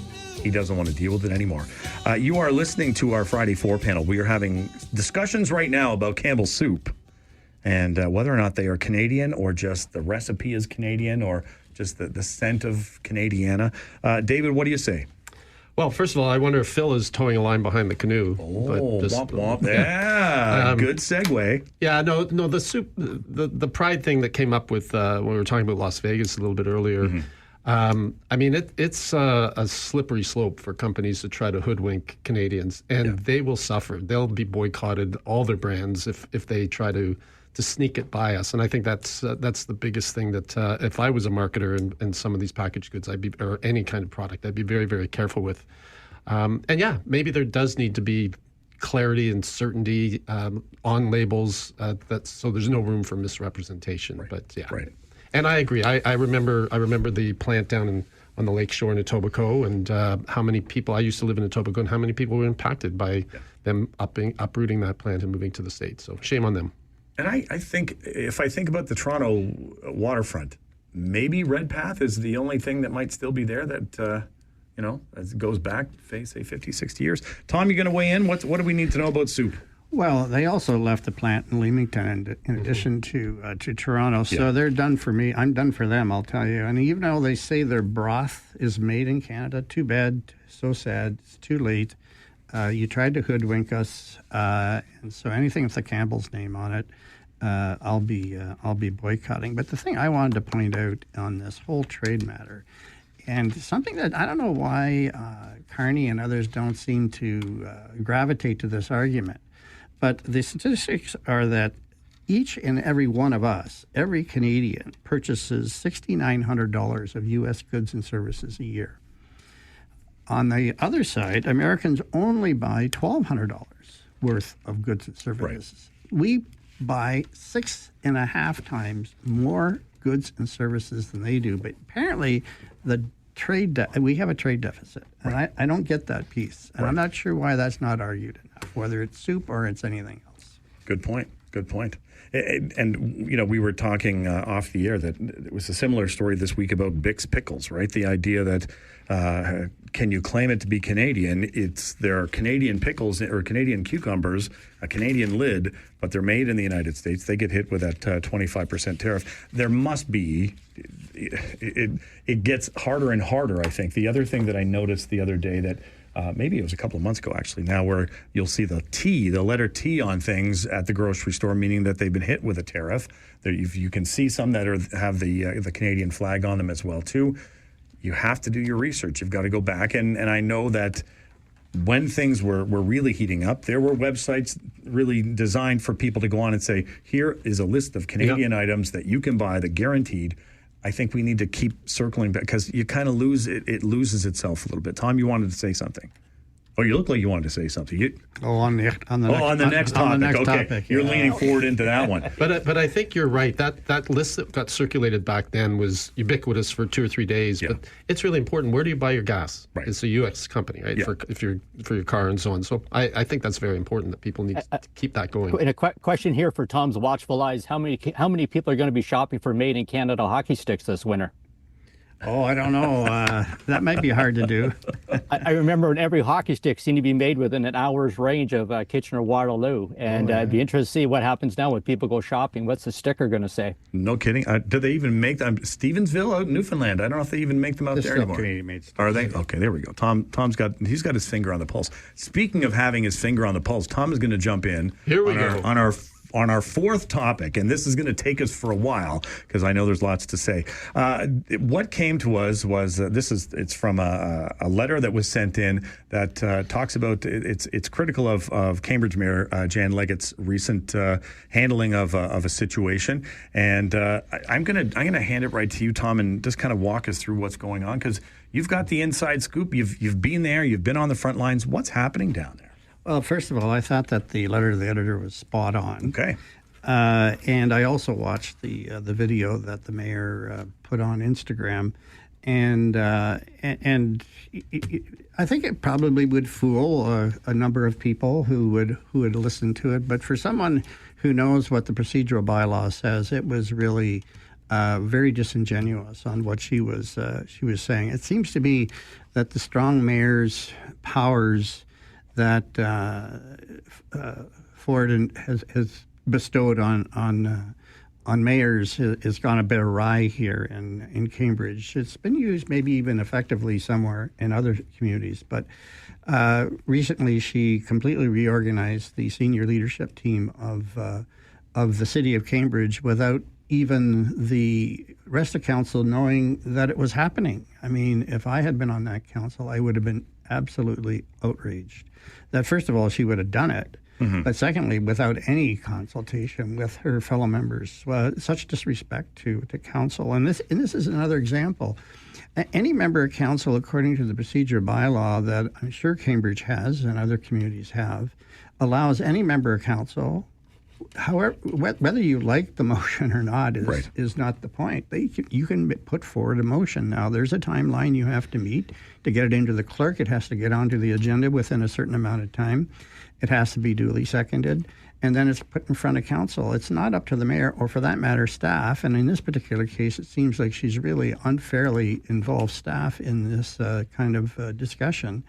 And if you don't want to talk about it, if the mayor or a number of members of council don't want to talk about it, well, then they'd simply put a motion on the table to defer it. And there's no debate on that. And if the majority of council doesn't want to discuss the motion that this individual's put forward, then it dies. But there is a real power play going on there right now, and I think this is probably all a precursor to what you're going to see in October of 2027 or 2026. Okay, that gets us started, and we will take a quick break. We want to come back because I know Tom's got more to say. I know Phil wants to weigh in, and David wants to weigh in as well too. Don't go anywhere. You're listening to the Mike Farwell Show on 570 News Radio.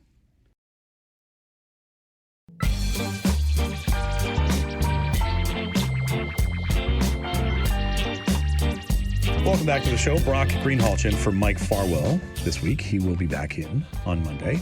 You are listening to the Friday 4 panel. David Marskell, Tom Galloway, and Phil Molto join us today to discuss a range of topics. What we're talking about right now is what's going on at City Hall down in Cambridge. Phil, did you want to jump in and give us your 2 cents worth?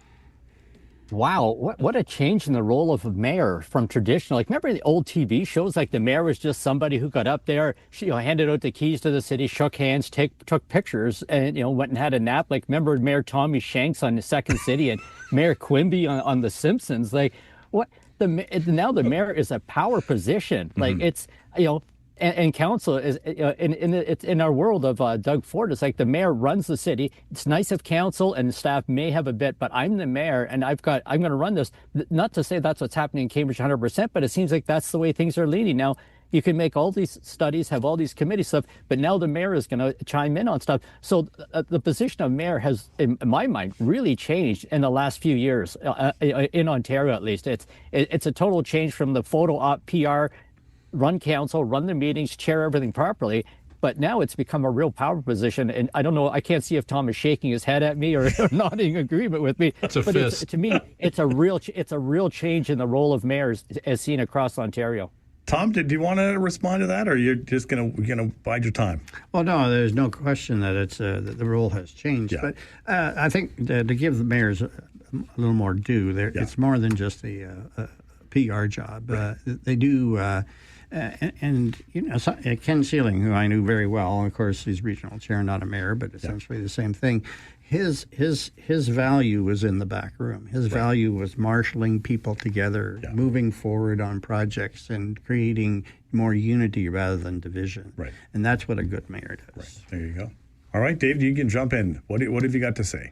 Yeah, I mean, it's tough to follow Tom, and it's always tough to agree with Tom, but it's tough not to agree with Tom in this particular case. I mean, I do, having grown up in Toronto, the mayors there, notwithstanding the Strong Mayors Act that's recent, they do have more ability there. Like, I think they can put their allies in for finance chair and so on and so forth. And mayors here have one vote, as do all the councillors. I think I'm accurate on that one.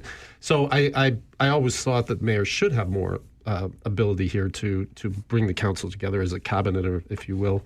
But I mean, it's just fundamental to be able to have a motion and discuss it. That's the paramount for democracy, is for people to be able to have those conversations. And I would like to know what Tom thinks about how the regional council handled replacing the councillor that passed away. Was that the proper way of going at it, or should we have had an $800,000 election? Good question.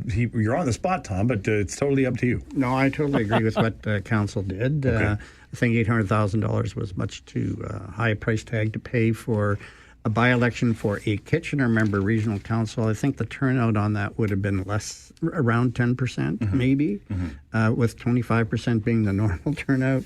And this was a much more efficient way for, and I think the time remaining, only 1 year left in the term, was a factor as well. If there was 3 years, that would have been something different. I think they did the right thing. Yeah.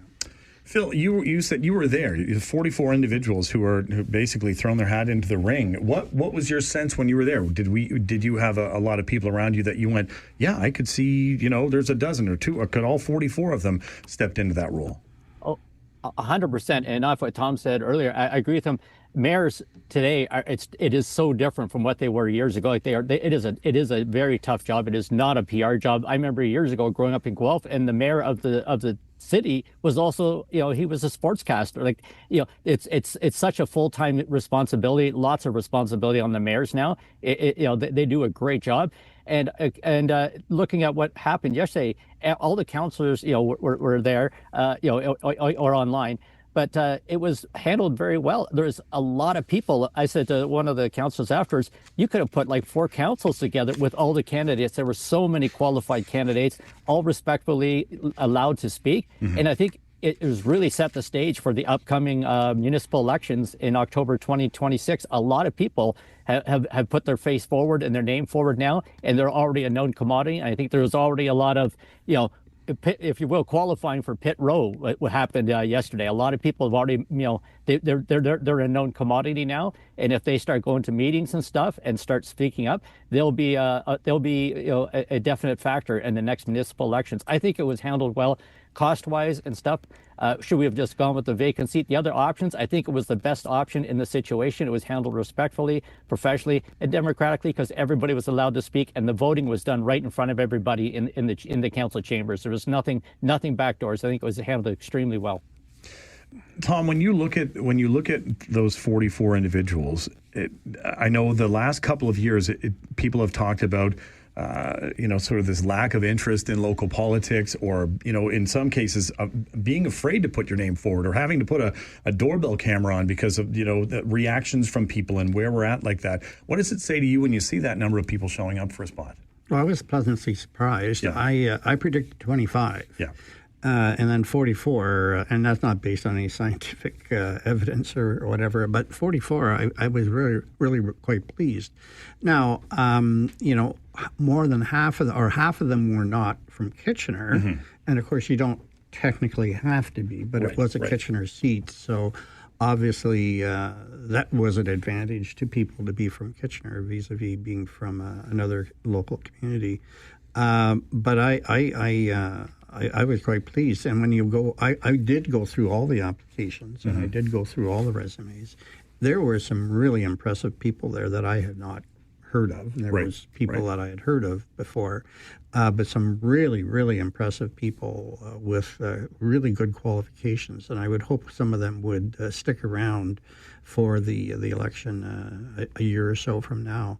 I think this was a dry run for some people. I mean, in some respects, to dip their toe in the water, so to speak. To run a campaign is a completely different thing than to put together a resume and an application letter. So we'll see how many of those people have the mettle to stick it out and put a campaign together and do the hard work to try to get on council. But I certainly hope a number of them do. Okay, great to know. And thanks for that insight as well, too. We will take a final break before we get to the top of the hour, but stay with us. We've got a few other things we want to talk about, and we'll delve into that in a minute or so. But don't go anywhere. You're listening to the Mike Farwell Show on 570 News Radio.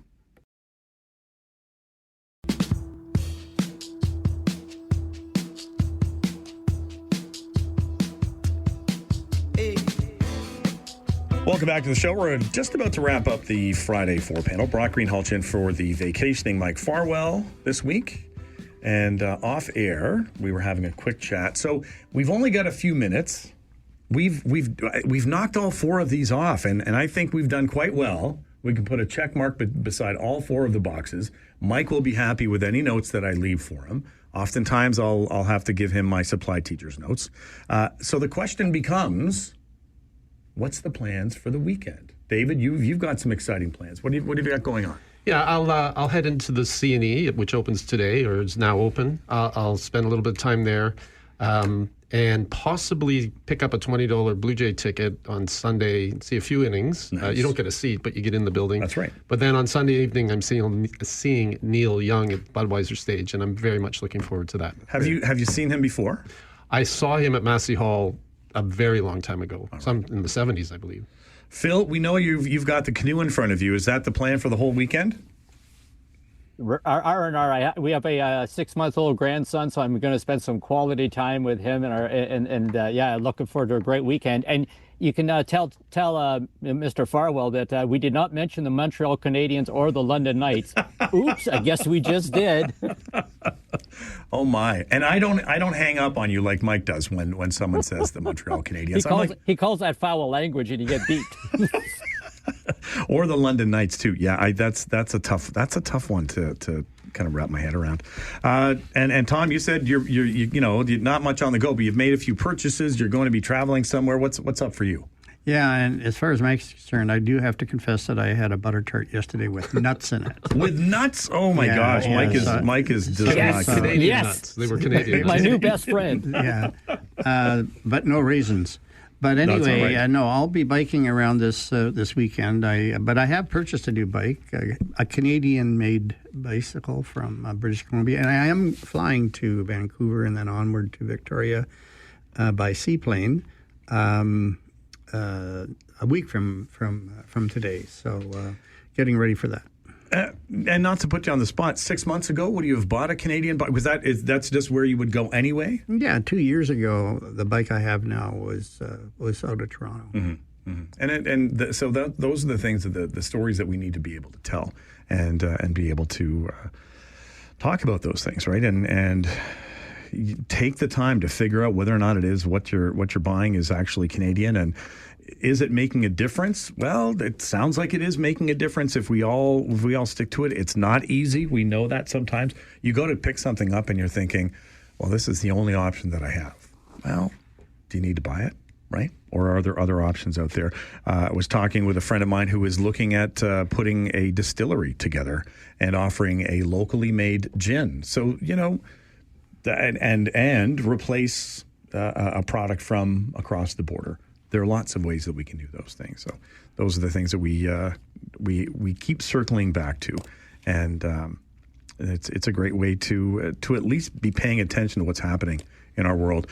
Phil and Tom and David, thank you so much for giving us. We got one. See, this doesn't happen on Zoom when you're live. Brock, I want to thank you on behalf of all the people listening. You've done a great job. Thank you. Thank you very, very much. I hope you have a good weekend. I appreciate that, David. Thanks so much. It's been a lot of fun. Job.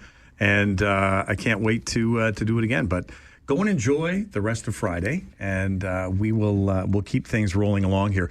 Give us a call, though, folks, 519-570-2545, star 570 on your cell, toll-free 1-800-570-5715. We are going to be rolling into Talkback in about 3 or 4 minutes. This is your chance.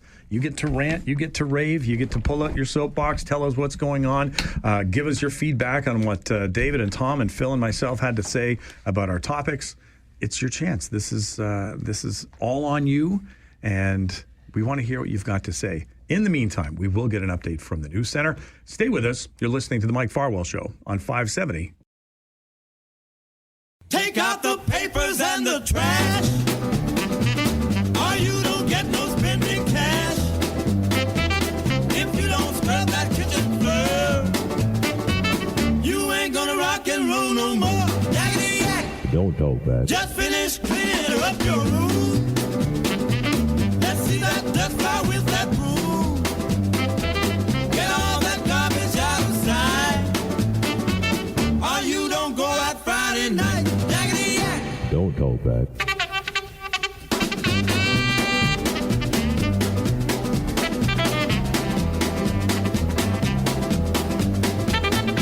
Greenhalgh sitting in for the vacationing Mike Farwell this week. It is that time. Talk back. This is your chance to rant, rave, give some feedback. Tell us your wedding song. All right? Whatever's on your mind, this is your chance. Give us a call. We're heading into a weekend. It's nice out there. Paul, what's on your mind today? Okay, just to clarify, the production of concrete. Okay. Worldwide. Okay. Well, hold on a second now, Paul. We're jumping back here to the conversation we had prior to this, and you went from the production of concrete and aggregate into a conversation, and you used the word immigrants. That was the problem. Oh. That was the problem, Paul. So we're not making those connections, right? This is not a forum for those aren't the kinds of conversations that we're going to have. And the problem is, I'll put it to you this way. Jackwagon Jail is open. And Mike has given me the opportunity to use it if I see fit. So when you lead from one conversation to the other, that's your segue. But we're not going to continue down that path. So for now, for the rest of this show, we won't be having that conversation, Paul. Give us a call, 519-570-2545, star 570 on your cell, toll free 1-800-570-5715. It is Talkback Hour. What's on your mind? What's happening? What have you got going on this weekend? We've had quite a day with a lot of other conversations going on around a variety of topics as well, too. If you were tuning in for the Friday 4 panel, we got through all 4 of the topics fairly quickly. We had some experts in the building online, and it makes a big difference. I was saying to the gentlemen that were here, to Tom and David and Phil, next time around, if we can have them in the building, like right here in the studio, great conversation, eye contact, able to do that. I understand it's not always easy, but that would be my suggestion moving forward, if at all possible. See if we can make that happen, right? As I said before, I've had a great time filling in for Mike Farwell. He is back on Monday, and this is the last crack at things for me. I will be maybe coming in over the holiday, over the winter holiday. We'll see what happens there. But it's been a lot of fun, and really enjoyed it. And it just it allows me to the key thing that I've really enjoyed about it is staying on top of local issues, the things that are going on, paying attention, listening, seeing the connections between what goes on in our community and in other communities as well too. All of those things are important for me to kind of keep on top of things, right? Be able to look at that.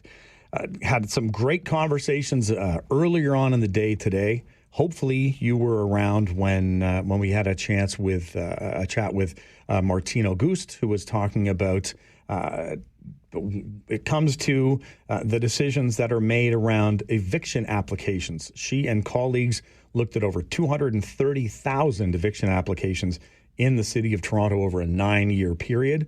And what did that look like, and who was behind those eviction applications? We also had a chance to chat about whether or not dinosaur bones are, if you find them, do you put them up for auction? Do you do the right thing? And the conversation was about, well, in Alberta anyway, they are not yours. If you find them on your land, they belong to the Crown. At 10:15 today, happy to have had that chat with Mark Woodfield, talking about his forest school, that's created at Moffat Creek. All of the other things. I love the story about his custom-made T-shirt, where it has the glasses and the mustache of Davis Schneider. You may have seen it, because anytime that Mark is at a game, he somehow finds a way to get on camera. And as he said, he just had it made at the mall.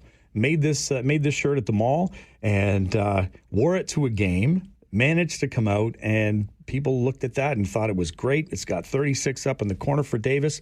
By the time he gets home, his friends say to him, "People are trying to make the shirt that you were wearing." So if you go on Etsy, for example, you can find them. I had a friend of mine that has a cricket make up a couple of shirts for me. And I said to Mark, you should be getting paid royalties for something like this, right? This is the way that it's going. Andre, what's on your mind today? Oh, it's a beautiful day, nice weekend. I have to call because it's your last day, I think, before Christmas. That's what they're telling me right now, for sure. Okay. So I'm really hoping that you throw all the pens in the air and say, "Yeah, school's over." And you'll be on the floor for Farwell on Monday morning. Why not? Pick up sticks. Wow. That's Andre, that's evil. That's love. When you can pick the one that you love, that is your love. There you go. I like that. Yep. What else have you got going on? Well, a couple of things. I really like you got me into, because Farwell got me back into the hockey because, being blind, losing all that, pep, and it's been very boring since the blindness. But You know what? Mike got me back into the hockey because he's my eyes. He's, he does wonderful what he does. And now with you, you're bringing the baseball part back. Well, there you go. I was a big Yuppie. Back in the Expos days. Thank you. No problem. I was Tim Raines, Galarraga, you know what I mean? Oh yeah. Vladdy's dad. I just thank you for that. And now, because of that, I will go see I keep saying the Florida, but the Panthers. The Kitchener Panthers. Great idea. Yeah, Great idea. I will, because I love pizza. Oh yeah, who doesn't like pizza? I can't get a free pizza if I'm not there, right? That's right. That's right. And I need to get a shirt for my wife because she loves the Panthers. I love the Lions, so we click. You know, that's our tattoo. I got a Lion, she got a Panther, and we connect. But I have to get myself a jersey, and hopefully the Barbie comes back, because that guy gets caught, he's gonna get a fine, but not much. But at least he's gonna. With Farwell, he's going to stay out the bucket. But if he doesn't, then he's going to go in that right into jackwagon jail. There's room for more, Andre. Thanks for that call. And we're going to take a quick break, but you can give us a call, 519-570-2545, star 570 on your cell, toll free 1-800-570-5715. Stay with us. If you're on the line, don't hang up. You're listening to the Mike Farwell Show on 570 News Radio.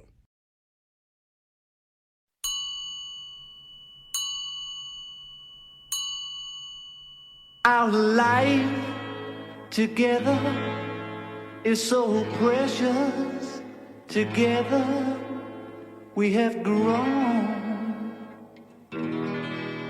We have grown. Although our love is still special, let's take a chance and fly away somewhere alone.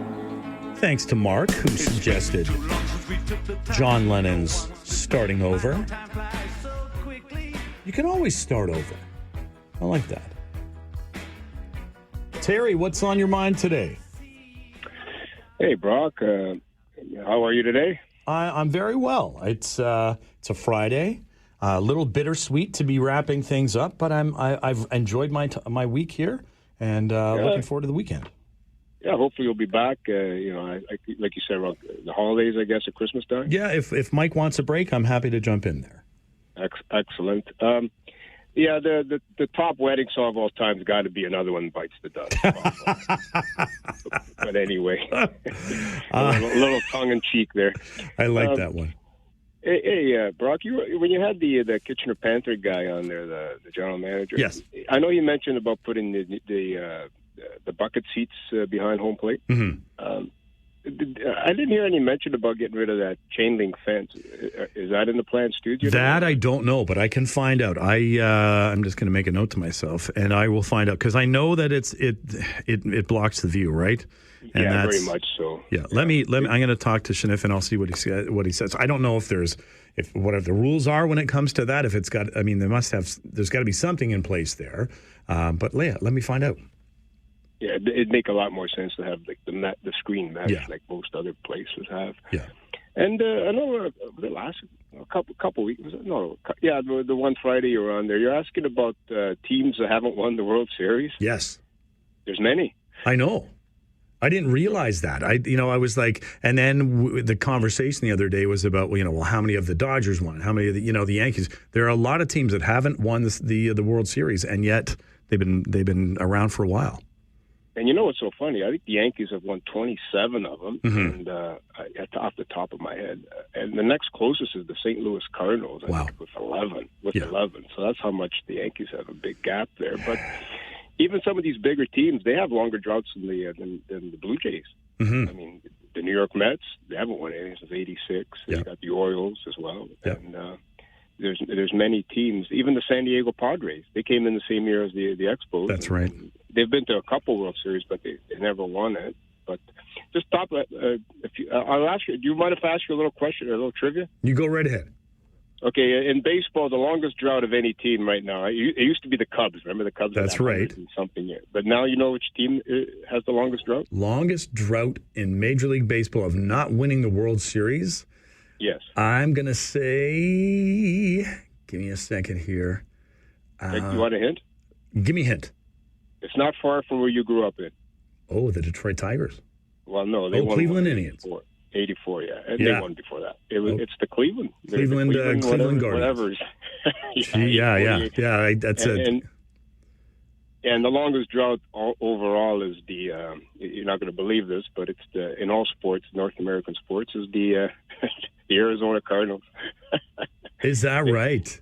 I know they've been. They've been to the Super Bowl a few times, but they lost to my Steelers. The one. They went the one with Pittsburgh in 08 season, I believe. Yeah. But no, 1947 was last year, that long before the Super Bowl era. So, that is the longest drought. I love that. I love the trivia, Terry. That's awesome. Thanks for calling in and giving me all that information. And I love your wedding song too.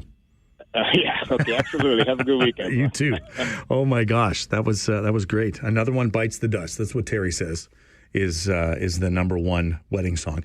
We are going to take a quick break. I've got 4 people lined up that want to talk. Don't go anywhere.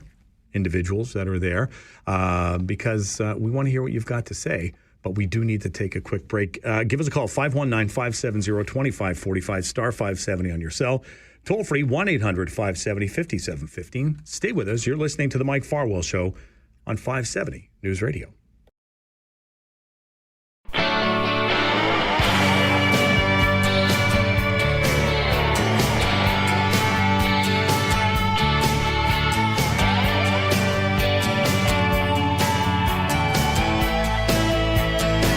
You know the reasons I can't conceal. You know I'm leaving you obvious, but know how I feel. It's not as easy as calling out your name when I'm down. It's not a matter for wrong or right. Thanks to Steve for the suggestion of Last American Exit by the Tragically Hip. Miss you, Gord Downey. Greg, you are next in line. Greg, what's on your mind today? Well, last chance to talk to you, so I better make it good. Aw, thanks, man. But, for a while anyways, or at least on air here. But, if you happen to talk to Farwell between now and soon, yes, just tell him I'm still waiting patiently for time's running out on his holidays to have that beer with me. So just put a bug in his ear. Still haven't heard from him. Okay, and I'll let him know. And I guess I owe you one because you bought that last round at the golf, and then time ran out. So there's one on your tab. All right. And you said when the starting over song came out, you can always start over. Well, we should have started over that golf round maybe halfway through if that was the case. But and then Rocky Burnett's song, I got that 45 at home. Is that right? That was Terry's suggestion. Oh my gosh. Yeah, no, I'm into that one. And then actually, has my song, did they even play it and I missed it, or? No, it's coming up. It's coming up. Excellent. Yeah. Excellent. Okay, and then one more dad joke for you to end. Let's hear it. All right. How do you make a water bed bounce more? I'm afraid to ask, Greg. How? Spring water. Oh, no, Greg. Thanks so much for that. Oh, boy, oh, boy, oh, boy. Grant, what's on your mind today? Well, I don't fly. I don't like flying. And they better watch out because they better make sure that it's under their contract that they have to give a napkin to a customer. Oh, you're still upset about this, aren't you? And I should have complained to my boss about working at the hospital about folding my own rags. And you better complain to your boss too. That does it say in your contract that you have to pick up a pen? Yeah, it's over one individual. I can guarantee you. I don't know if it's over one individual. There's 10,000 of them, Grant. That he's complaining, and he's gotten to the boss and said, threatening the boss, tell them this. I can guarantee you that they're a bunch of whiners, like Canada Post, a bunch of whiners, and I can guarantee you that everything will go by computerized generated. And I'm surprised they haven't even decided that. And what a waste of time of having this over the news waves. I know you interviewed somebody over this, but I guess you got lots of time of having garbage on. Whoa. Well, and I don't know what to say to that, Grant. All I know is that it has been renting space in your head for free for the last 24 hours, if not longer. Man, oh man. Grant he's ranting. It's rant, rave, whatever you want to do. Grant has had enough. He doesn't want to hear any more about Air Canada. He doesn't want to hear any more about the flight attendants and their plight. Yesterday, his suggestion was to get rid of them all. I hope you have a good weekend, though, Grant. I hope that it's a sunny weekend and something positive happens. If you're on hold, don't go anywhere. Stick around. We are getting an update from the 570 News Radio News Center. Then we're going to come back and take more of your phone calls. You're listening to the Mike Farwell Show on 570 News Radio.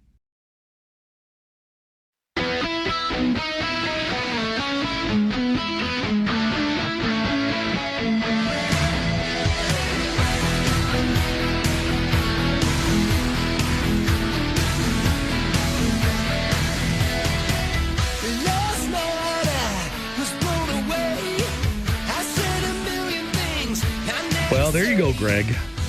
Greg was hoping to hear some Def Leppard Promises, and I promised that we would make that happen.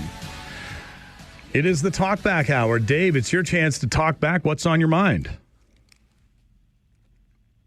that me? That's you, Dave. Okay, I didn't hear the last part. I want to give a very positive, huge shout-out, but I hope you'll be patient to hear the punchline. I'm ready. Okay. I want to give a huge shout-out to our regional counselors' council. Yes. For the recent election, the positive, quick, and handling of it, and well done, our regional council. All right, I like that. Cost efficient as well, too, but you've got more. Yes. Here's the punchline.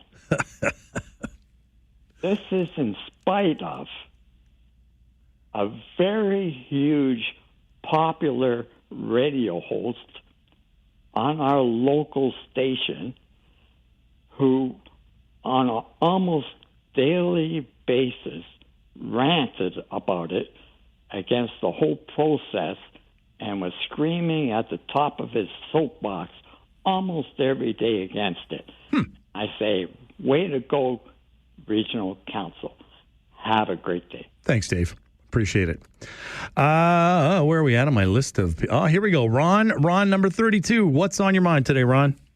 Hey, I just want to say it's been great listening to you. You've been awesome. And, I'm sorry to hear you're not going to be on, when Mike gets back. Hopefully No worries. I appreciate that. I get to go back to my regular scheduled programming of being a guidance counselor. That's a couple of weeks away, but a little bit of time between now and then just to relax, but looking forward to getting back to routine. I've been off since April with my knee, so it's been a while, but I'm looking forward to that routine. Oh, that's good then. So anyways, for what I called then, number one, if you are a big music fan, which sounds like you may be, have you looked at the CNE grants? Have you looked at the CNE band show this year? I have not. And you might want to check it out. There's a lot of big artists this year. Okay. Including they got the Commodores coming down. Oh, nice. Brick House. Yep. All right. I'm going to have to check that out. Yep. Number two was also, you were asking about hobbies. I think on an earlier show, I think it was. Yep. So here's my hobby. I work in 3D printing. I also am an amateur radio operator. Very cool. And I also do collect movies.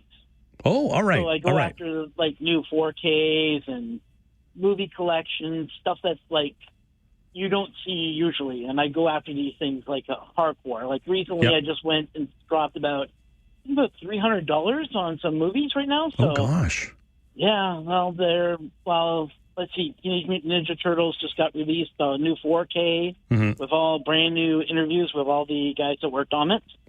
Right on. You got the full Freddy for the Nightmare on Elm Street 4Ks coming out, and I'm going to be dropping another $100 on the new Red Sonja, which is coming out from Arrow. Oh, there you go. I'm glad this is great. You found this is your passion, and this is what you want to spend your money on. You go for it. Exactly. So. Thank you once again for covering for Farwell, because it's been interesting listening to you. Oh, thanks, Ron. I appreciate that. Have a great weekend. Dylan, we got time for you. Dylan, what's on your mind today? Just calling to talk about Grant's call today and yesterday about these stewardesses. These people are working people that are fully within their rights to take labor action. It's not a wildcat strike. No. It's not. Everything is fully legal. For those of you that aren't part of a union, you can still thank unions for the benefits that we've fought for. Maternity leave, safe working conditions, overtime pay. Anybody who joins that can thank a union. Yeah, 5-day work week. 5-day work week. Like, because we fight for ourselves, everyone else has to keep up to that. So we're fighting for you too. There you go. Great point. And I don't know Grant, and I don't know his situation, but I believe I've heard on the radio that he cannot or does not work. So he should leave comments like that for those who do. All right, Dylan, thank you for that. I appreciate the phone call, and I appreciate your patience as well waiting in. Francis, it's your chance. We still got some time before we take another break. What's on your mind today, Francis? Yeah, I'd like you to play the song, Please Release Me. We had that for our wedding, 53 years and 4 days from now. Please Release Me. That was your wedding song. It was, because we liked the tune of it. Right, and it didn't work, though. 53 years later, she still hasn't released you. Exactly, yeah. I'll have to say God bless on that one. Thanks, Francis. You have a great weekend. You too. Take care. And Kyle, we still have some time, Kyle, right before the break. What's on your mind today, Kyle? Well, that other caller about Air Canada just took the words out of my mouth. There you go. I knew you were upset yesterday. I was, but I mean, like, if Grant wants to go that, we could bring back child labor and people losing their fingers every time they go to a workplace and all that stuff and have no rights at all. But I was actually going to talk about something more positive. All right, let's hear the positive side of Kyle. And then I got a joke before I go. So I'll be quick here. I got to be quick. Thanks a lot, Brock, for, again, a wonderful week. It was a pleasure always talking to you, my friend. Appreciate it. I hope that maybe, you enjoy this rest of the summertime, go back to school. You said you're going to be retiring? I can, in about a year and a half, I can retire. All right, so my dad's retired, and these are a couple of things that we've learned as children to a retired father, is we have to now go around his whole schedule. We don't know exactly what he's doing, whether it's golfing 7 days a week, playing curling, going on a run, or biking or something. We have no idea. Oh. Plan. So, and travel lots. That's what he's also doing. Yeah. He's planning on staying in Switzerland for a month next year. Nice. Enjoying life and all that stuff. He's traveling with us in a month to go to Europe to see family. So, Brock, just remember, it's about you. You worked hard off for all these years. Now you enjoy it. It doesn't matter what the children think. You enjoy it as much as you can. If you want to drink a lot of beer and get them to be your DD, you do it, my friend. Thanks, that's Kyle. What I'm here for.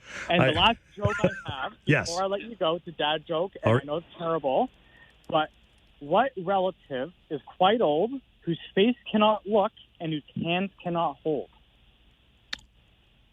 Grandfather clock. You got it, my friend. Thank you. Great weekend. You too, Kyle. Thanks so much for the call. Yeah, that whole idea about retiring. A good friend of mine said, make sure that you are not just retiring from something, you are retiring to something. Give us a call, 519-570-2545, star 570 on your cell. Toll free, 1-800-570-5715. Stay with us. You can give us a call. We're still waiting to hear what you've got to say. You're listening to the Mike Farwell Show on 570 News Radio. I left alone. My mind was blank. I needed time to think, to get the memories from my mind. What did I see? Can I believe that what I saw that night was real and not just fantasy? Just what I saw in my old dreams. Wow. Some heavy Iron Maiden for Andre. But it is All Request Friday. Give us a call, 519-570-2545, star 570 on your cell. Toll free, 1-800-570-5715. Brock Greenhalgh in for the vacationing Mike Farwell. We got a few minutes to take a few more phone calls in the talkback section of the day. We've got a first-time caller right over here. Shuggy, welcome to the show. What's on your mind? Hello there. I would just first of all like to congratulate Mike in his engagement. Thank you. We'll pass that on. school at St. Jerome's. He's a little bit younger than me, but I've known him from St. Jerome's. What a great school that was. I just want to touch base on the Air Canada thing. We just got back from Dublin on Wednesday, and we flew with Air Canada, and we were actually kind of worried about the strike. I just have to say they do a very fantastic job, and I hope it gets resolved and Air Canada steps up to the plate, because those people, they don't get paid until that actual airplane door shuts. Right. And they're there a couple hours on their own dime, and I would just hope they do resolve it quickly. I appreciate the phone call. Thanks for calling in, and don't make sure this isn't the last time you call in. No, I was I just saw Oasis in Edinburgh. It was epic. Oh, lucky. Yes. And did the two boys get along? Yes, so far they're good. Well, they're getting paid money, so they have to get along. I love it. All right, you have a great weekend. Okay, thank you very much. Right, take care. We appreciate the phone call. Wow. Going to watch Oasis, just flying back from Dublin. That is, and as Shogi was saying, it was a bit of a gamble on Wednesday if you were going to be able to fly, but he's supporting the Air Canada workers. That's where we're at right now. Give us a call, 519-570-2545. Star 570 on your cell, toll free 1-800-570-5715. Shuggy also mentioned something else. I'm not going to say anything else about it because it's not my news to share. I'm going to leave that. And if you know, you know. But stay tuned on Monday. Let's just put it that way. We've had some great fun today. People coming into the studio. We got people calling in. We've got people ranting. We got people raving. This is what it's all about. This is what talk radio is all about. And this is why I'm enjoying being here, even though I'm the supply teacher, right? Even though I'm the supply teacher, I'm okay with that. Afif, what's on your mind today? What's happening? Oh, hey, Yep, you're on, buddy. It's me? Yeah, it's you.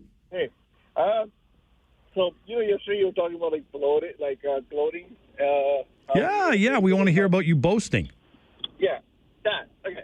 So, mine's kind of interesting because mine's not really here in Canada. It's in Saudi Arabia. No problem. We'll still take it.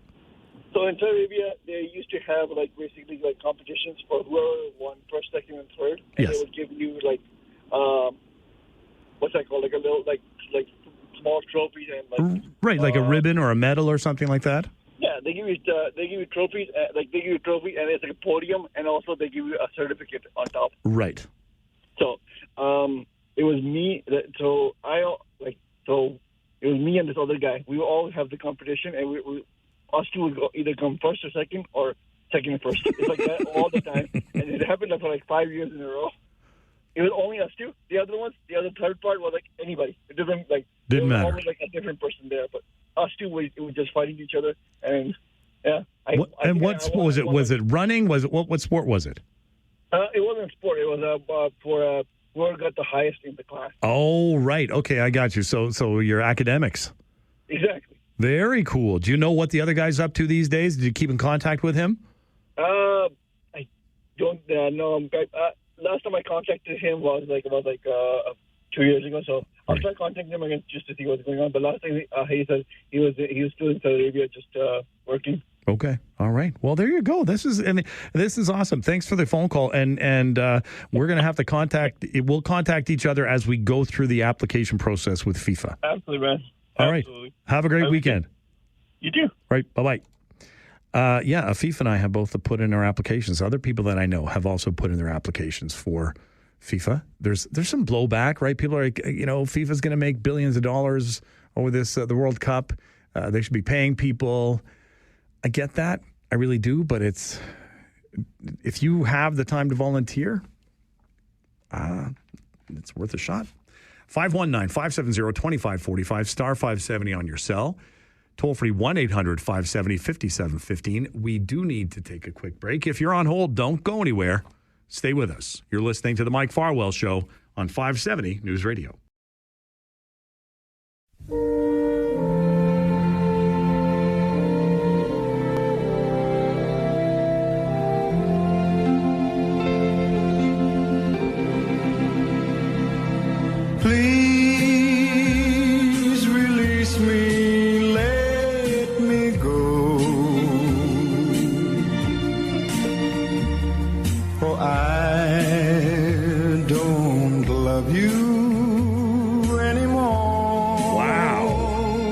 was your wedding song 53 years ago. I don't know. It's worked. Brock Greenhalgh's filling in for Mike Farwell for another 2.5 minutes. Here you go. Lovely wedding song. Please release me. Let me go. Brian, what's on your mind today? Hey, Brock. I just tuned in a few minutes ago, and I just caught the tail end. I guess there's some good news. Congratulations on engagements and anniversaries and retirements. So good all around. But actually, I called in. I overheard a comment about the potential Air Canada flight attendant strike. And yes. Now, I got to start by saying that I am 100% in favor of companies and management never taking advantage of employees in any case. Mm-hmm. I travel a lot, so I do see and respect and appreciate the amazing job the flight attendants do. I primarily fly Air Canada. But there is one thing that kind of gets under my skin, and that's that there's always something that you hear, but you never hear the other side. So in this case, yes, it's true that they don't get paid until the door is shut and locked. And just on the surface, if that's all you ever heard, that sounds terrible. How could that possibly be? Right. What I don't know, and I'd be curious to know if anybody knows, somewhere along the line, that was a negotiated thing.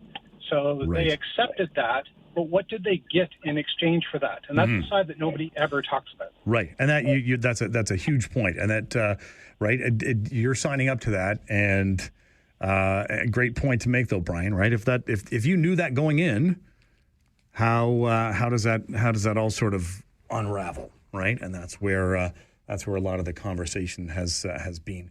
We're going to end it there. And I got to tell you, it has been a blast. Thanks to everyone who came in, who I had a chance to interview, who made phone calls and joined us on the golf course and all of the things. It's been a great week, and I look forward to doing it again. And as I said, it could be during the Christmas holidays around that time. And it's just been a ton of fun. As we head into a lovely weekend ahead, all the best to all of you. And as Mike would say, be kind, everyone. You've been listening to The Mike Farwell Show on 570 News Radio.